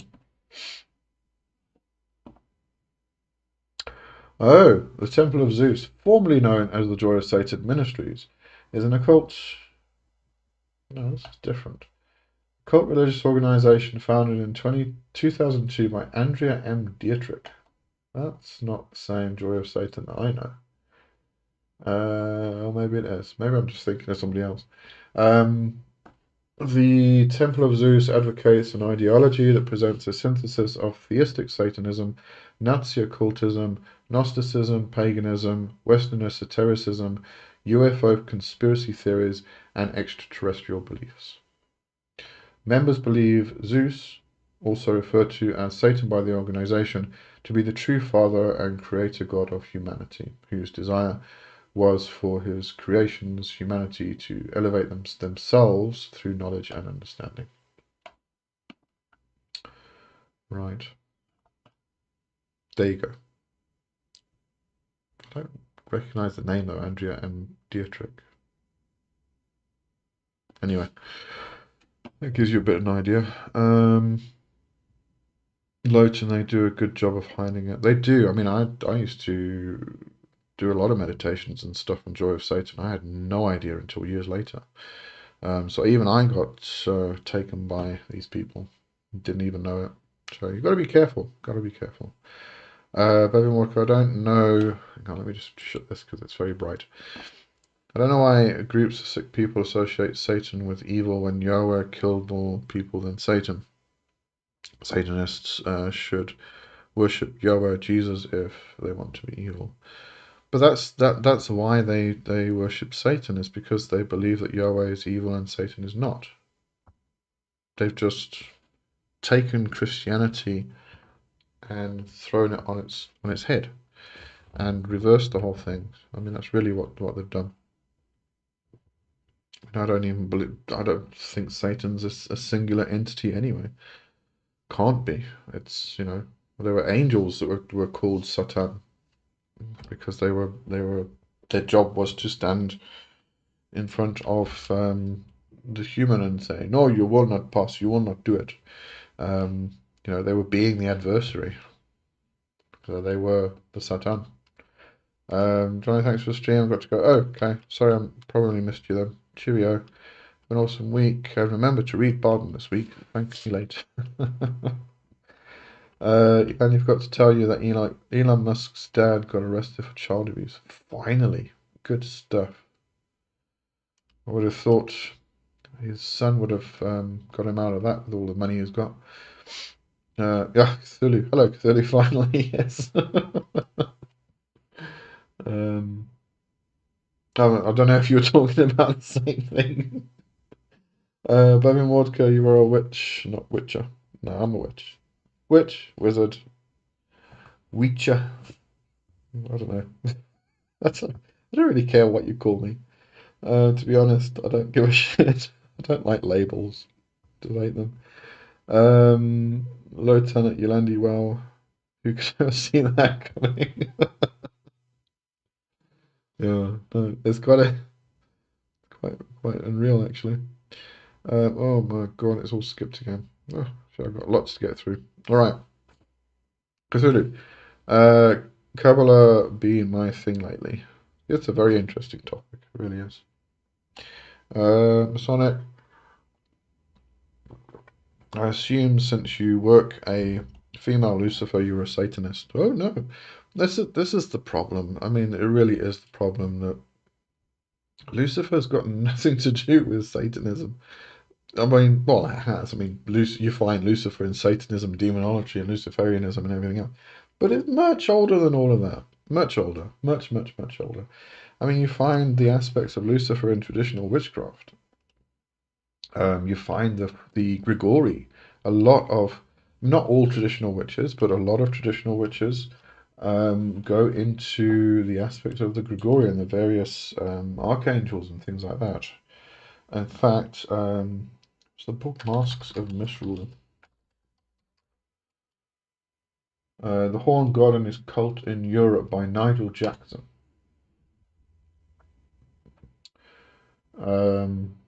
Is a very good book to read on this topic. And this was long before the modern Luciferian movement came along. I mean, this really, I mean, that's all so new. It's so modern. But yeah, Mask of Misrule. I think it was this one. I'm sure it was this one. Let me just check other Nigel Jackson books and just make sure it's not another one I'm thinking of. I read a few. Oh, wait. Books. Won't help. No, that doesn't help me. Let's go there. But no, I mean, Lucifer is the light bringer, and there is not one singular entity called Lucifer. Lucifer was in textual context, as in found in a book. I'm not even going to say the Bible because that was a misinterpretation. Lucifer as a being, as an entity, you'll probably find was first this is a guess. First written about in the Gospel of Witches, Aradia. And I'll give you a date now. Aradia.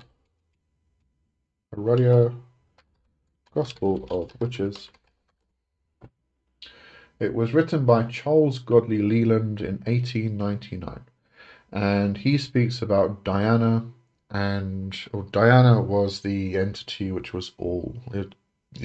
Diana was the everything, like kind of like the Hebrew Adonai, or the Christian God. It was the all, the everything, the no thing, just the thing that go away, little flying thing. Diana was the creation, the universe, the cosmos, and Diana eventually became a bit bored because there was nothing else around, there was nobody else around, nobody to talk to, and therefore gave birth to Lucifer. And Lucifer then became her lover, and they gave birth to Aradia, who was then sent to Earth to teach humans magic and things like that. Very interesting book. It's worth reading. Uh, it's Italian witchcraft really, but it really is quite an interesting book. But yeah, I mean, this is 1899. This was long before idiot Michael Ford.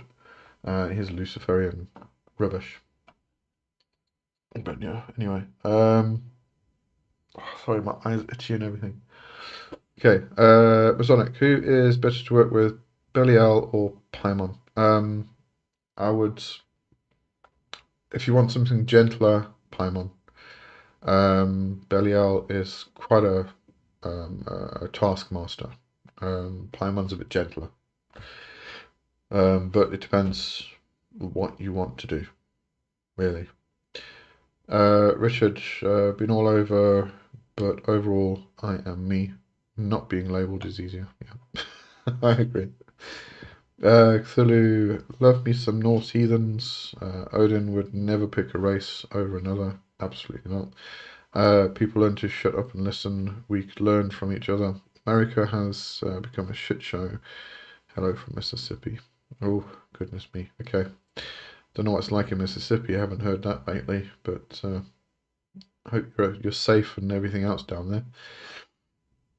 Yolandi, I call myself a pagan, witch, and heathen. Witches can be male or female. Just don't call yourself a warlock. Lee can explain why. I know, I've got no problem with calling yourself a warlock. Storm Fairy Wolf calls himself a warlock, and there is an interpretation, and there has been an interpretation for a very, very long time, for years, that a warlock is an oathbreaker. But that came from Christian perspective, and it got kind of like transferred over into witchcraft. Um, and therefore anybody who kind of left their coven and spoke about the secrets of the coven became a warlock because they were an oathbreaker. But that it really that's a Christian, that's got Christian roots to it. But people like Storm Fairy Wolf are trying to reclaim the word because it actually isn't. It's got nothing to do with oathbreaking. So I don't think there's anything wrong with warlock, but you know. There's a lot of people who interpret it that way, of being an oathbreaker, and still do, and it doesn't matter how much you tell them it isn't, they're still going to tell you it is. So yeah. Um, Andrea, ugh, Nazis are evil and ignorant. I am bigoted against bigotry. I like that. It's cool. Masonic, what books do you recommend are worth reading on Satanism or witchcraft from your views? Which one? Satanism or witchcraft? I don't consider them to be. They are. I mean, obviously there's overlaps, but there's a lot of differences. God, this is a problem. Satanism. I don't really. Trying to think of something. That's why I kind of pointed you to Diane and Vera's website, because it's probably still one of the best resources and knowledge bases, and there's a lot of rituals in there, a lot of knowledge. Um, and that's one of the ones that I really focused on when I was going down the satanic route. Um, I mean, I wouldn't even bother saying this, the Satanic Bible or Satanic rituals. They're just that's specific. I mean, that's non-theistic Satanism, and it's very, very specific. It's Levian Satanism. Um, that is so difficult. I just go and have a look through Diane Vera's website. That's all I can really tell you at this point. As far as witchcraft goes, my God, there's so many books. Um, I've mentioned a few actually in this chat. Both of Calden's books. Go and have a look for Calden. I believe he called his full name is Calden Mercury. Um, so go and have a look for books by Calden. There's I don't know, what was it called? Oh, no, I can't remember what it's called now. What was it called? Let's have a look. I've got Amazon open here. Because these are actually quite good in introductions. The Crooked Path and The Witch's Sabbath. There you go, by Calden. There's also some good authors are Roger J. Horn, brilliant for traditional witchcraft, and Roger J. Horn kind of keeps it so simple and just so fine-tuned that the knowledge just comes across so easily. It's like sitting around a fire, an old um, balefire, listening to an elder talk. It's really, really good. But there's a hell of a lot regarding witchcraft. So I'm going to move on then. Cthulhu, check out Cypher Grove on theistic Satanism. There you go. There's one recommendation. Cypher Grove. Leyton Rugby was about 10 minutes away from Coventry. There you go. Really close then. My geography's not that far off. Brigand, all very interesting to me. Have learned a lot and a lot more to learn. I'm a witch and I'm new to demonology, but I like it so far. Good stuff. Nice. Leyton, and then along came Zeus. Okay. Don't know where that came from. Oh, they synchronized Satan with Zeus. Yeah. That was a bit weird when I was reading that actually. Cthulhu, so they live in Utah, got it. Okay. Masonic Joy Satan website is down. I miss being able to view the crown meditation. That was actually a good one. Their meditations are great. They really were. I'm just so disappointed that bloody well ended up being freaking neo-Nazis. Oh god, yeah. Lowton, the one god of the Hellenistic pantheon who is literally the polar opposite of what Satan is stereotypically considered to be. Oh, I don't know. Can we really say that? Zeus was a. Ooh, I mean, I'm gonna say it. Zeus was a rapist. he was, he wasn't such a good dude, you know. Um, mm, yeah, there's some weird stuff went on there. Low to no accounting for intelligence. I don't know. Might be some truth to it. Belem, hello Belem. Have you had any experience with Archangel Metatron? For some weird reason, I have started to feel drawn to Metatron, and for some reason, the planet of Saturn. I haven't, no, but Metatron is one of the very, very popular archangels at the moment, and has been for quite some time, I think. But you do see a lot of information about Metatron lately. Is Metatron related to Saturn? Oh. Metatron, Saturn. Let's see if there's a relationship. Oops, Metatron. No, not Metatron. Metatron. Um, yeah, that's AI reply. I'm not even going to try and Who's the angel of Saturn? It's Cassiel.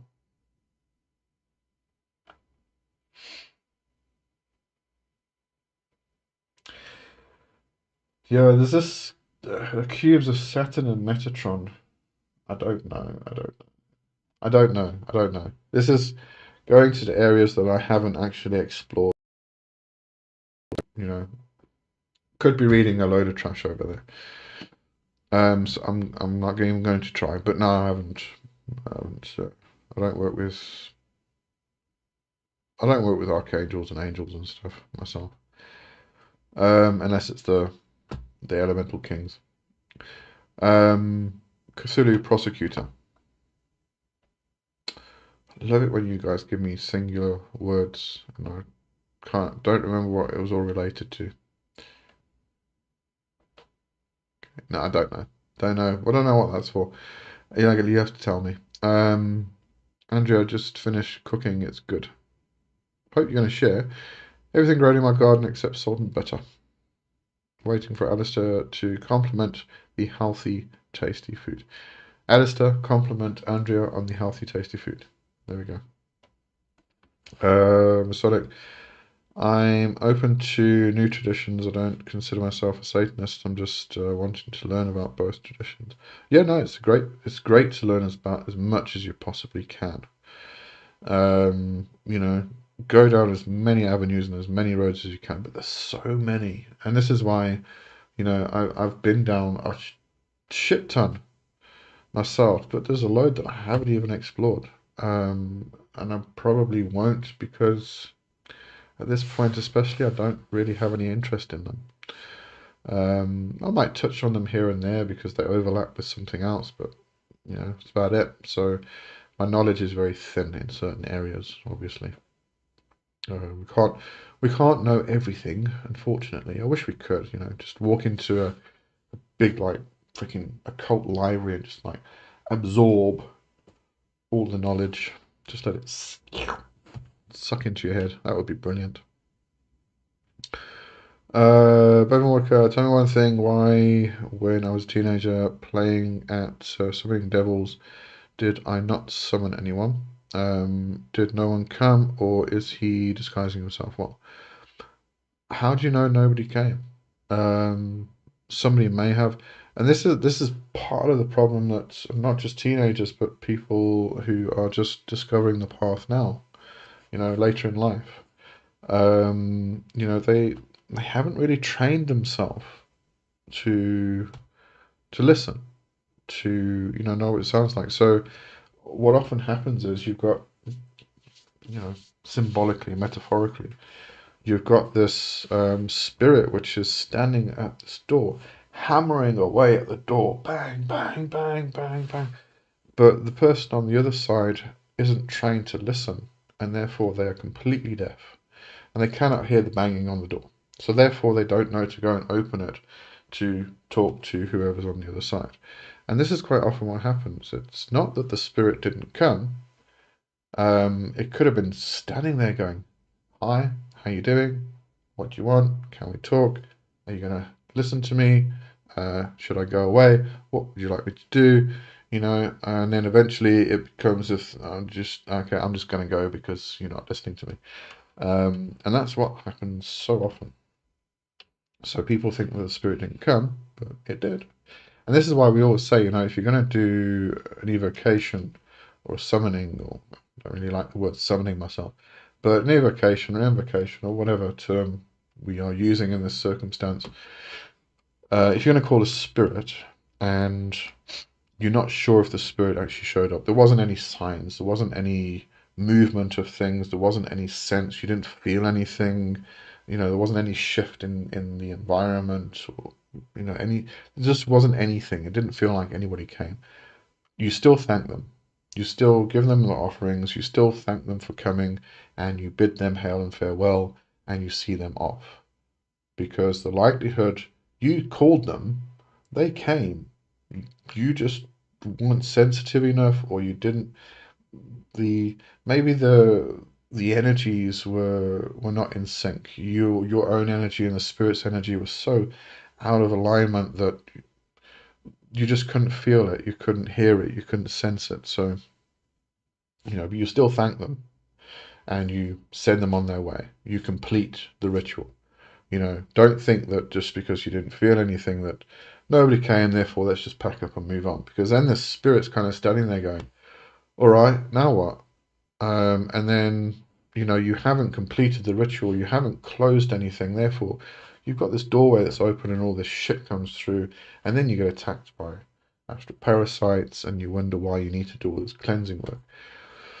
So, it's a good lesson. It's a good lesson to learn. But anyway. Alistair, there's been loads of great anti-fascist stuff this week. Oh yeah, I've had so much fun this week. If you don't watch the Bastards, you will go onto my Facebook. I've had tons and I've just been flooding my Facebook with anti-fascist stuff, and I've had so many interesting arguments. Lowton, I mean, Zeus was an asshole, but he's still the Skyfather archetype. Yeah, yeah, yeah. I mean, this is actually another problem, is that people think that the gods and the goddesses are just like, all nice. Mummy and daddy. I mean, I see it on Reddit so much, and this is with in the demonology groups. You've got these pictures that people create of like these demons with little hearts, and you know they're all cuddly and nice and cute, and it's so sickening. It's just like, are you crazy? But we talk about the gods and the goddesses, and a lot of people think they are literally mummy and daddy, and they're going to be nice to them and everything else. Oh my word, no! Some of them will knock you from pillar to post just to get you to listen. They can be really really rough sometimes. So yeah, Zeus was an asshole, and he was the Sky Father. You know, he was the god of Olympus. Can't get away from that, but doesn't mean that he wasn't nice and fluffy and everything else. But yeah. Bevan Mordka, Zeus in Poland is a social insurance institution. Cool. Yeah. Well, yeah. Maybe Zeus will kind of align with that as well. Xulu, sorry, Satan prosecutor. Um, yes. Satan or Shaitan. In the old, I think it was the Aramaic language, was a prosecutor. It actually related to the law. Um, and actually, I was told the story that the way this word came about was that in like old Arabic towns and whatnot, you used to get the old drinking holes, the pub, the tavern, and what would happen is, these well, people would get drunk, and then they'd get kicked out because they're too drunk, and they'd go behind the tavern and they'd pee on the wall at the back, and it got it got so bad because the urine was eating through the brick or the mortar or whatever the place was made of, and the walls would eventually fall down. So what happened is every time somebody was seen going behind, then another person would run back and go, "Satan!" and like he would be accusing. So it became this legal thing where it was a prosecutor, but also then the adversary, because this person was being the adversary, but and also the accuser. Accuser's another one. So yeah, I love that story though. I don't know how true it was, but I like the story. I thought it was good. Um, Greek mythology was Freud. Before Freud made Freudianism cool. Cool if you like some very weird ideas about it. Yeah, I'm not sure about Freud myself. Greek mythology was more about well, Socrates and all of those philosophers, long before Freud. Um, yeah, didn't like Freud. I mean, I don't really know that much about psychology, but I'm more of a. I think you'll find a lot of people in the witchcraft occult communities kind of align more with Jung, because Jung was kind of was very occulty and esoteric. I mean, the Red Book, which I still haven't read, apparently is just filled with esotericism. So yeah, a lot of people, and I mean, you've got like people doing shadow work now, which is Jungian. It all comes from Jung. So I think a lot of people align more with Jung than they do with Freud in these communities. Loden, let me out the Akashic records. I read everything. Yeah. Um, Actually, interestingly enough, if you kind of look into the idea of the Nefesh in practical Kabbalah, um, the lower self, the, the lower self in Nefesh has access to all knowledge, past, present, future, because there is no such thing as time anyway. But basically, is the Akashic record, or has access to the Akashic record. The Akashic record was coined by who created the term? It was, I think it was Edgar Cayce who came up with Akashic records. Not quite sure. But yeah, your Nefesh has access to all of that knowledge. So get friendly with your lower self, and you can ask him anything, or her, it, whatever. Oops, wait, skipped again. Yolandi, or Spirit came, saw the person on TikTok, rolled their eyes, and walked away. Probably, yeah. uh, oh yeah, they're talking about us on TikTok again. Bobby Mordecai, the only answer I got and interpreted as an answer from spirits was a snake that came out into my path when I asked for it, and an apparition outside the window the next morning, a bird whose feather I found on the same walk when I asked for it. A buzzard it was, and grass snake. That's a lot more than other people get. Trust me. So yeah, be grateful for that. Oh, that's quite definite. Um, Berlin, I very rarely see or hear spirits, but I usually get only signs that I do know how to sense. Yeah, yeah. It's quite often it's the interpretation that I think a lot of people get stuck on, and it's quite difficult. It takes practice. It really does. It's kind of like it's one of the skills that we kind of have to develop, how do we interpret the communication from the spirit? Because it doesn't come in words. It's not like I'm talking to you now. You're not going to get any communication like that from spirits. It is going to be impressions and ideas and feelings and how do you interpret that into words? But you do. I mean, it's something you practice at, and you do get to the point where you kind of like instantly interpret it. You know what it means, and so it becomes easier. Just takes time. Andrea, massive cheering for Lee from Chapel Close. Why? What happened?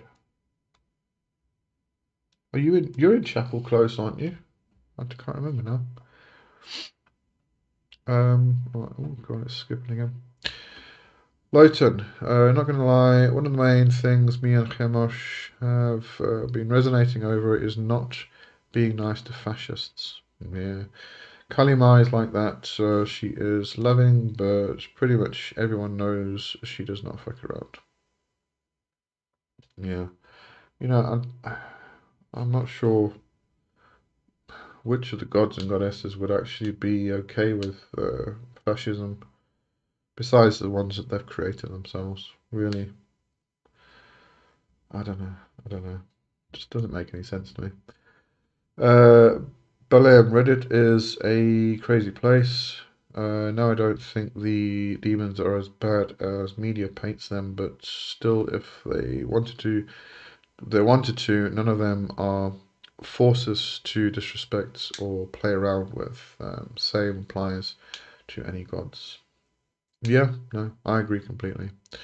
Um, it always brings up the question of what are these people actually talking to? What are they communicating with? What are they practicing? What are they actually doing? You know, um, we talk about a lot of the spirits that we work with now being egregores because they've evolved so much from their original form that they are no longer their original form. But an egregore is still connected. The energy is still connected to that original form.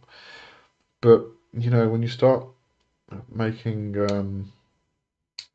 Asmodeus, who I've invoked Asmodeus.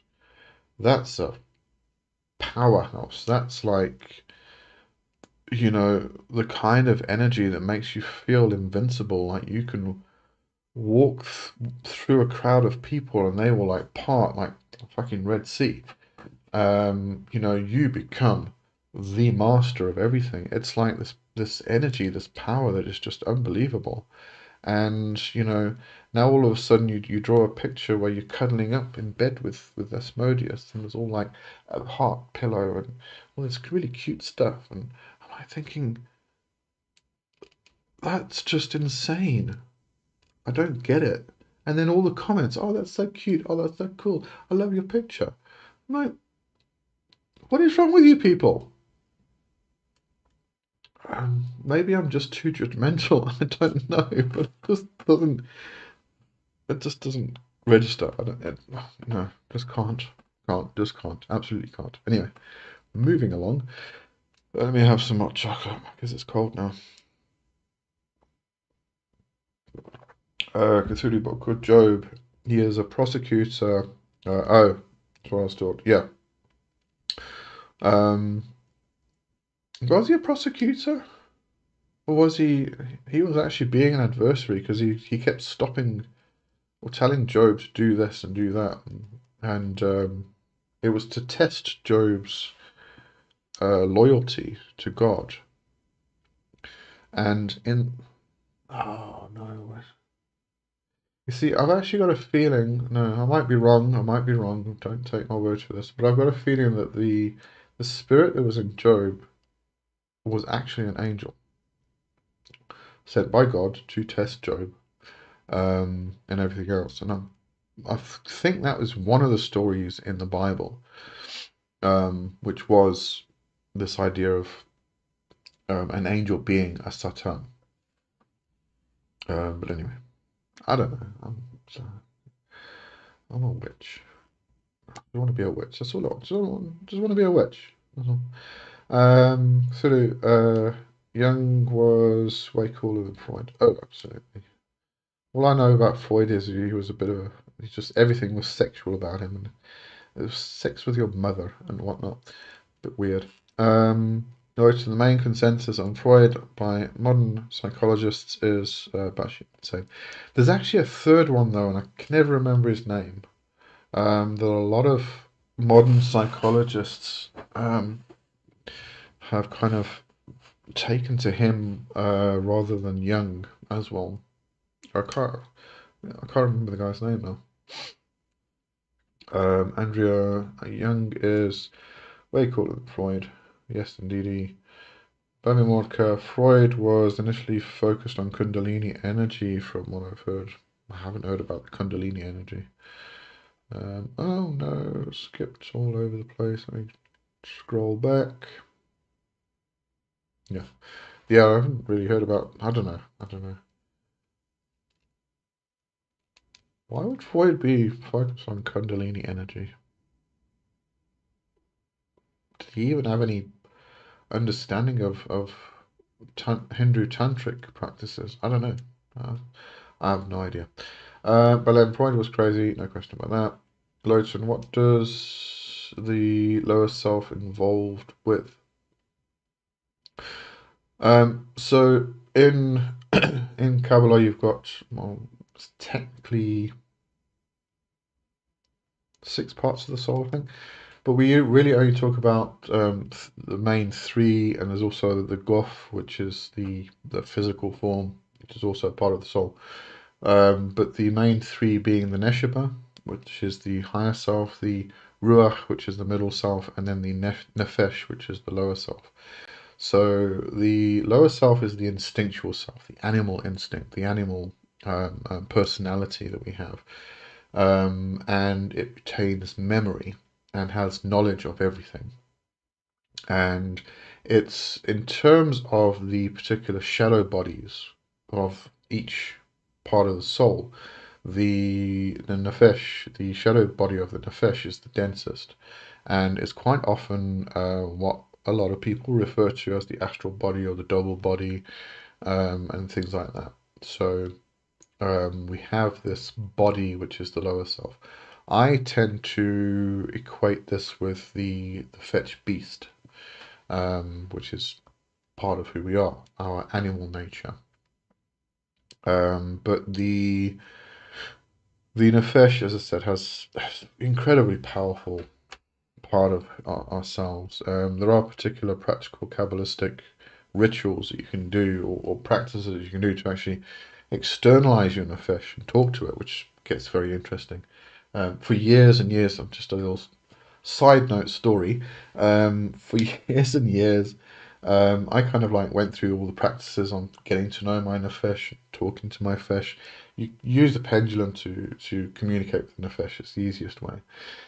And I named my nefesh Leon because at the time I was really into that band, the Kings of Leon, and so I like the name Leon. It's had a Leo aspect, and there was a reason why I brought in that Leo aspect, and it's something to do with a lion.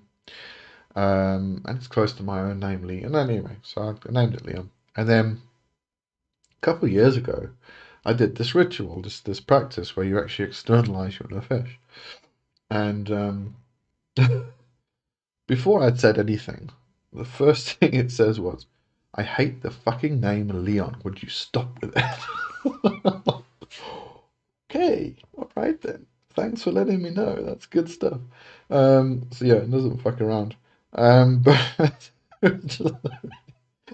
just those interactions you just do not expect, and it's like, okay, thank you. But yeah, no, but the nefesh, very powerful. I mean, the nefesh can actually bilocate. There's lots of stories about bilocating lower self, where um, the one I know of, the one I was told, um, I think it was in Germany, not sure where, but there was this little kid who went on a summer camp type thing, and he started complaining he was feeling ill, and so they phoned his parents and they said, okay, just keep an eye on him. If he gets worse, let us know. We'll come down and fetch him. And then he just went into this like coma state, and but he was fine. His vitals, all his vitals were fine. But he was just asleep and they couldn't wake him up. And at that very same moment, his grandmother, who was very, very, very far away, um, he knocked on his grandmother's the kid at the same moment he was at the camp. He knocked on his grandmother's front door, and the grandmother answered the door, and he said, "Granny, you've got to come outside." And he grabbed her hand and he pulled her outside. And then there was a gas explosion in the house, and the house burnt down and everything else. And then he disappeared. And then he woke up at the camp, and he was perfectly fine. Um, and this, in the way it was explained to me, is that this was actually the kids in the fish actually bilocated to go and save his grandmother. And it's you've got there's various other stories that kind of relate the same way. So yeah, that's just an interesting part of who we are. All right, I'm just rambling on. Where the hell am I? That was Lowton about the lower self. Masonic. What books do you recommend a witch should read to see things from my point of view? Oh, hmm, that's difficult. I would actually recommend doing it from my specific point of view. I'd actually recommend. Oh God, no, but it's so much bigger than that. But I mean, probably the best place to start would be the Temple of the Horned Serpent training that I do on Patreon, because that's kind of like a culmination of my own practice that I've put together over the years. I mean, you could read some traditional witchcraft stuff, but even that, there's there's a load of traditional witches that believe a particular thing, and then there's a load of traditional witches that believe a different thing. They have a different worldview. Um, so I can't really tell you which books to read there that would point to my particular worldview. It's a conglomeration of things that I've put together and kind of tested over the past 3 decades. So it's kind of difficult. Um, read Castaneda, Carlos Castaneda. Read Jacobus G. Swart. Well, as we were saying earlier, those books are quite expensive though. Read a load of stuff on traditional witchcraft. Robin Artisan was a very early influence for me on traditional witchcraft. So Robin Artisan, but again, I mean, uh, in the past 25 years, I've diverted from specific Robin's stuff, but Robin was a very early influence. So I know it's very difficult. I mean, there's just so much you would need to read. So gonna move on. Elizabeth, so hello, hello, hello. Thanks for joining. Much love, everyone. Sadly, missed most of today's episode. Oh, that's okay. Oh, well, we're going way over time. I'm fine. No sound. Oh, your side. Wasn't me. Um, Loads. I think one of the. Oh god, no, hang on. Lowton, I think one of the core elements that puts most spirits against fascism is the self-interest of it. It's a very base, backward ideology that is driven primarily by self-repression. Yeah, I think also, I mean, if you really go back, you follow, if you were to follow the DNA line, the mDNA, and all of that stuff, you would eventually get back to. Well, she was watching something. It's you actually get back to South Africa and a black woman. This is kind of like everybody's ancestor. So this whole idea of this pure white Aryan race is just ridiculous. It really is stupidest fucking thing ever. You know. Oh, and the one thing that's actually quite interesting that gets mentioned in Ryan Smith's book, which I hadn't actually thought about before. Very interesting point though, is that all of these fascists and all the people who kind of promote this idea of the pure race. You have to be white in order to be heathen. You have to be white in order to do this, and etc. etc. etc. Is that I'm very white. Okay, so I would get accepted into those communities until it gets to the point where they are so hung up on this idea of pureness that I'm not pure enough. I am definitely not pure enough. I've got, okay, well, it's mostly grey now, but I've got brown hair and brown or green eyes. I'm not blonde and blue-eyed. And if you're not blonde and blue-eyed, you're not pure enough. You are not part of that race. So even the white people are going to get kicked out of those communities eventually, because they're just going to get more serious and more serious about what is acceptable within this idea of their pure race. So, all these bloody idiots. It's just fucking crazy. It really is. Um, oh, sorry, you also said, went on, and a warped sense of self. How spirits who are beings that often encourage people to be the purest, unclogged versions of themselves work that, yeah. I mean, I think all of the gods and the goddesses and spirits and everything else that we work with would not have any problem with race and culture and tradition. You know, um, there's no lines, there's no barriers.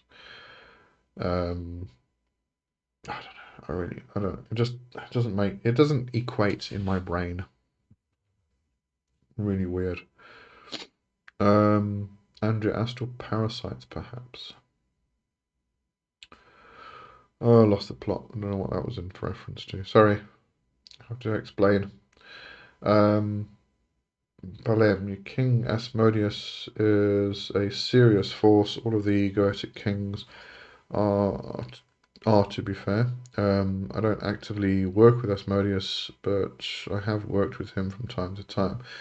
King Vinay and Paimon are come across as extremely subtle to me, though, so I struggle working with them. Adler is the third one, Alfred Adler. Third. I'm lost again. I've got lost. Who's Alfred Adler? Hang on. I have to go look for it. Alfred. Oh, is Austrian. Austrian medical doctor. Was he another one of these crazy psycho? Oh, you mean the psychologists. Okay. Yeah, name doesn't ring a bell, but I'll take your word for it. Um, Lotud. That is fascinatingly similar to the Aztec conception of the soul, and I can confidently say I am very in touch with my lower self. Yeah, you'll probably find I mean, if you go into, like, as I said, this the three aspects, right? So you've got the neshama, which is considered to be in the head. You've got the ruach, which is considered to be in the chest. The ruach, interestingly enough, the word actually also translates as spirit and also as breath. So it's interesting that it's in the heart center, or solar plexus, sometimes referred to as being in the solar plexus area. And then you've got the nefesh, which is in the lower abdomen, pelvic area. This is where they kind of are considered to be situated in the body. Then you've got the three dandians, upper, middle, and lower dandian in Chinese practice. And then you've got the in Druidry with Amagen the Whiteney, Amagen Whiteney, that old Druid bard who wrote the Cauldron of Poesy. That speaks about the three cauldrons, which are also in the same places. So we probably find there's a lot of cultures from completely and utterly, separate from each other, which are going to speak about three levels, because we also usually speak about three worlds: the lower world, the middle world, and the upper world. So we relate that to the souls, to the body, to the all the different sections of the body and everything else. So we find that there are these three aspects, and they're probably going to the the people who experience these things will, because they are the same thing that they're experiencing. They may interpret it slightly different, but they kind of end up being the same thing. So there's a similar interpretation between these different cultures. So yes, that's probably why it is the same concept. From an Aztec perspective, would you say, I mean, if we go further, the Ruach, the middle self, it doesn't retain memory, and therefore that's why we need this relationship between the lower and the middle self. Um, but it is the rational side of who we are, and the lower self is the irrational side, it's the animal instincts and everything else. So that's why we have the need this good relationship between the two.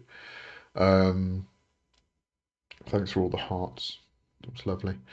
And then the neshama is considered to be the connection between ourselves and divinity. So I would consider this to be the holy guardian angel, the higher self. I prefer to call the personal daimon the one which brings all of these parts of our souls together, all the fragments of our soul. But that higher, the holy guardian angel, which is that connection between ourselves and divinity, kind of like the gatekeeper, the medium between the two. So that's the neshama, which is that aspect. So yeah, so interested to find out if the Aztecs view it similarly with all three. Through the problem with making daemons cute is they are not accepting the darkness and not going through the abyss. They want to tell themselves the boogeyman does not exist. To deny the shadow is to deny you. Well, I wouldn't say the daemons are completely all about darkness and shadows either, or the abyss. They are just spirits. Um, you know, they embrace the darkness and the light. Can't have one without the other. This is why we were talking about earlier about dualism. You have to have both. How? Playing with this pen, I'm hurting my bloody fingers. Excuse me. Andrea, I'm going to have to bring today to an end just now because it's getting a bit late for me. Andrea, I just wanted to say thank you everyone here. This is one of the highlights of my week. You're all such a fascinating, kind, and diverse group of dear friends. Absolute pleasure. I'm not sure if you get. Are you clearing off? Or are you just saying thanks? Okay. Um, Sulu, 36 years ago, my mother saw a spirit enter her room and approached her.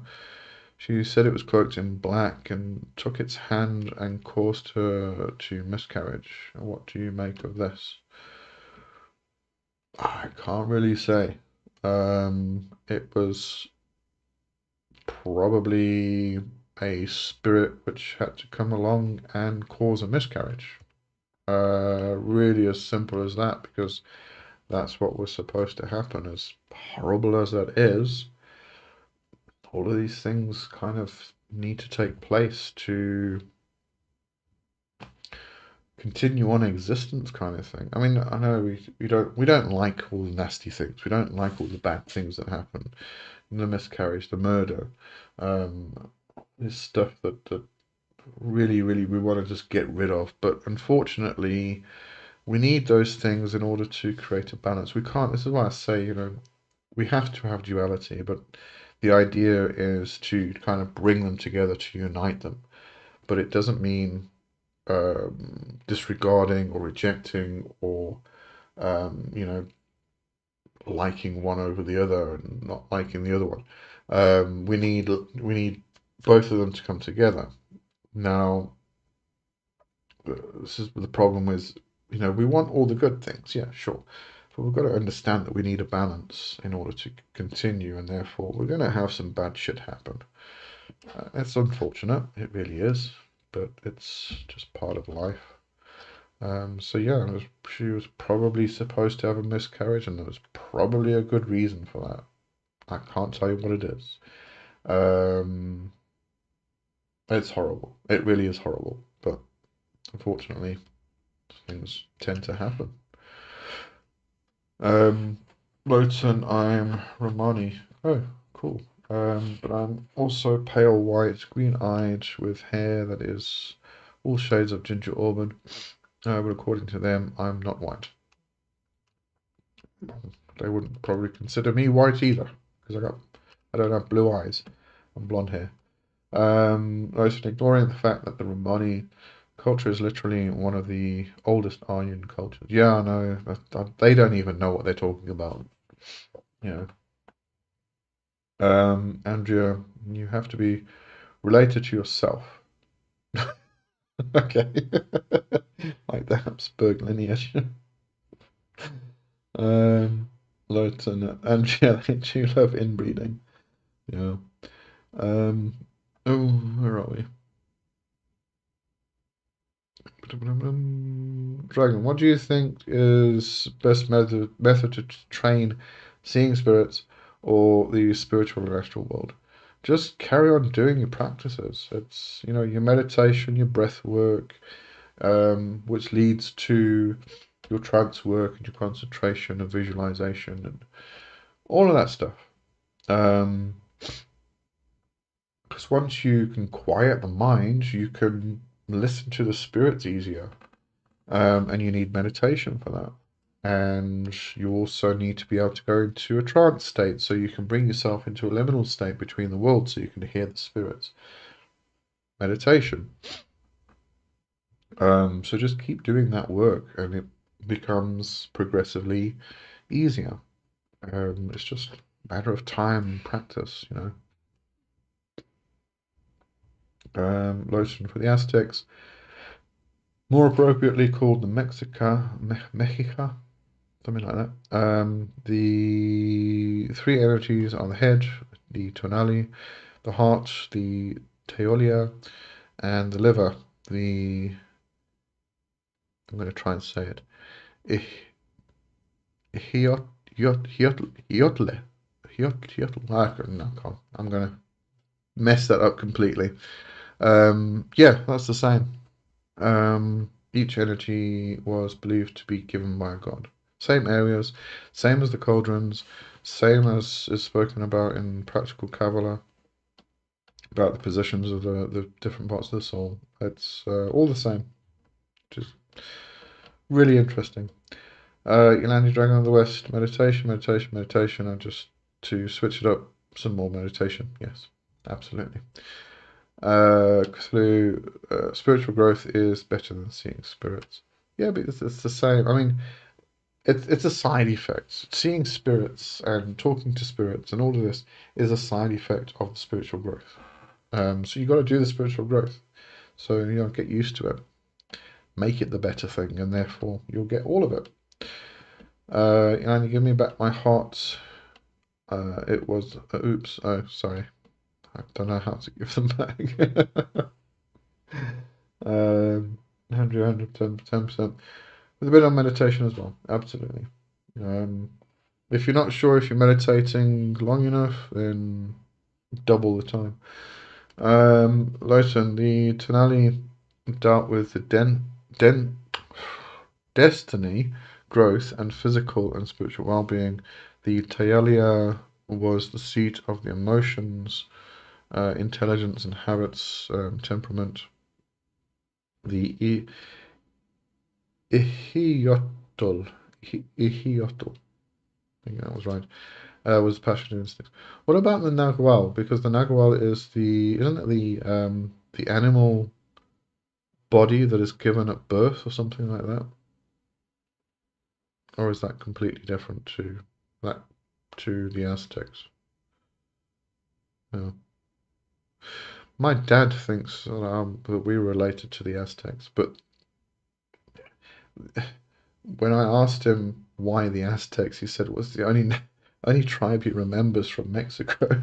So he just said we were Aztecs. We've got some bloodline there somewhere in Mexico. Not quite sure which one though. Andrea, keeping things pure by going against nature's laws makes complete sense. Just want to say thank you. Okay, all right, good stuff. Right, my grandmother lost a child in a similar circumstance, but the area she lived, there was a nasty thing lurking around there. There is also that possibility that it was an entity which needed to feed, and it could have taken a child. That's nasty, that's horrible. Andrea Lowton, you're absolutely right about that. Love your sense of humour, Lowton. It is also possible that spirit happenings like that are also a result of, for lack of a better word, etheric pollution. This world has a horrible history, and that leaves scars. That too, yeah. There's a variety of different possibilities. Lieutenant Andrea, thank you. Sometimes I think myself too stoic and serious. Lieutenant, the Nagual was the animal counterpart to the individual soul. There we go. That's what I was thinking. Yeah. Not everyone has one as an animal, as the specific form was determined by the day side or day sign. So mine would be a rabbit or star. Okay. Well, put simply that entity likes vulnerable women. Okay, cool. All right, I think we're going to bring it today. I was going to ask you guys a question, but you've kept me really, really busy today, which is really, really cool. Thank you. But I'll ask it now because then you got a week to think about it. You can tell me next week. So the next project I want to take on as a book. I kind of like spit things out every now and again, but the serious projects that I take on, like the last one was the Witch's Guide to Necromancy and Death Magic. So the next one I want to take on is sex magic, and I would like to know from whoever is willing to participate what you would like to see, what topics and conversations, discussions you would like to see in a book about sex magic. Because I find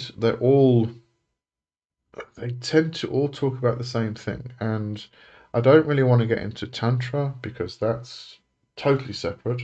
I'm talking about sex magic and Western sex magic and sacred sexuality.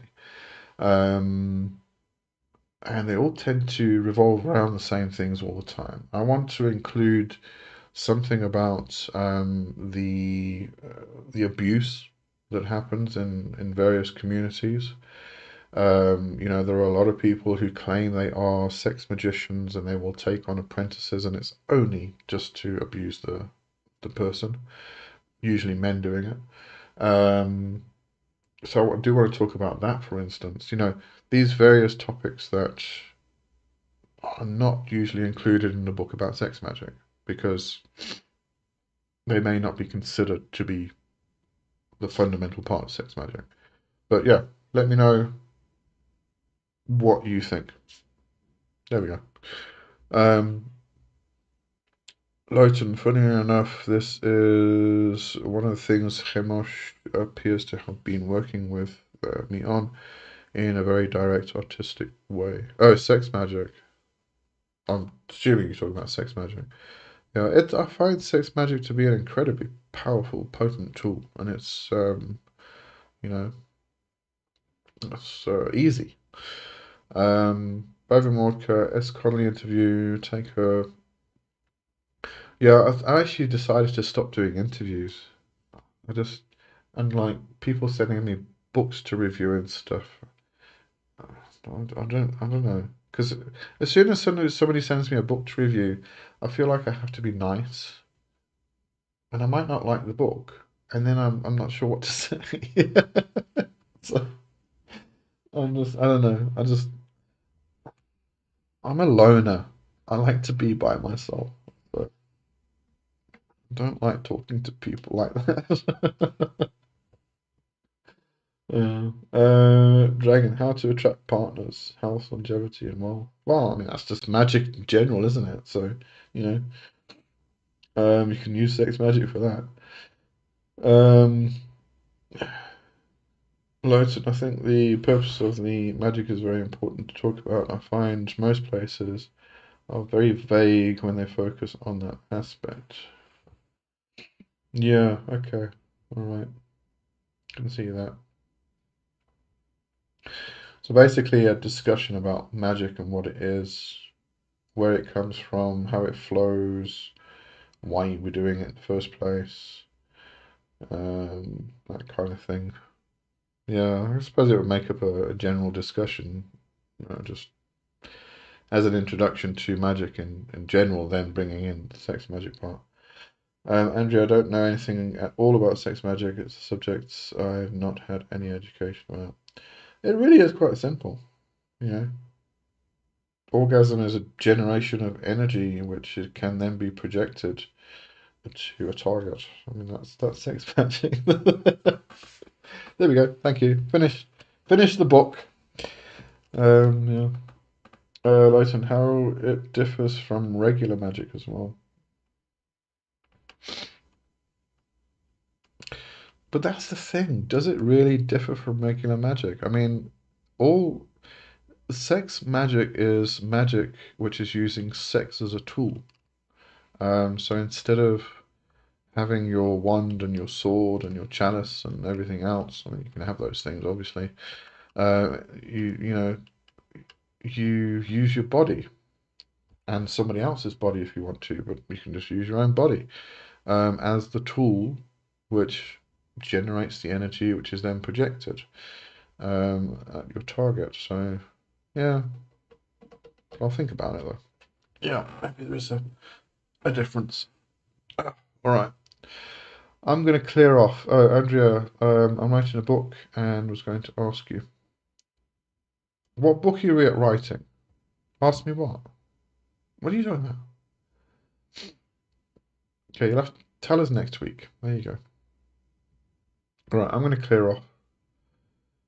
Thank you, everybody. This was a great chat today. And I'll see you all next week. Have a good one. Good night, Zanka. Cheerio. Whoops, what was that? There we go. Oh, wait. Belem at Dragon of the West worked with the Goetic kings Prince Cetri, Duke Astaroth, Duke Dantalion, Duke Vual, Duke Gremory, President Up. Oh, for attracting partners. Okay. I thought that was in relation to sex magic. Bovin spirits probably don't like us. If they did, we would get our knowledge from the source and not from those megatons of books on the market. But that somebody got the information from the spirits to begin with to put into the books. Got to think of that. To review. Joking. Oh, okay. Oh, don't need to be joking. If you've got a book, you want. Yeah. You want me to be nice about your book? Yeah, no. I'm not going to be nice about your book. All right. Okay.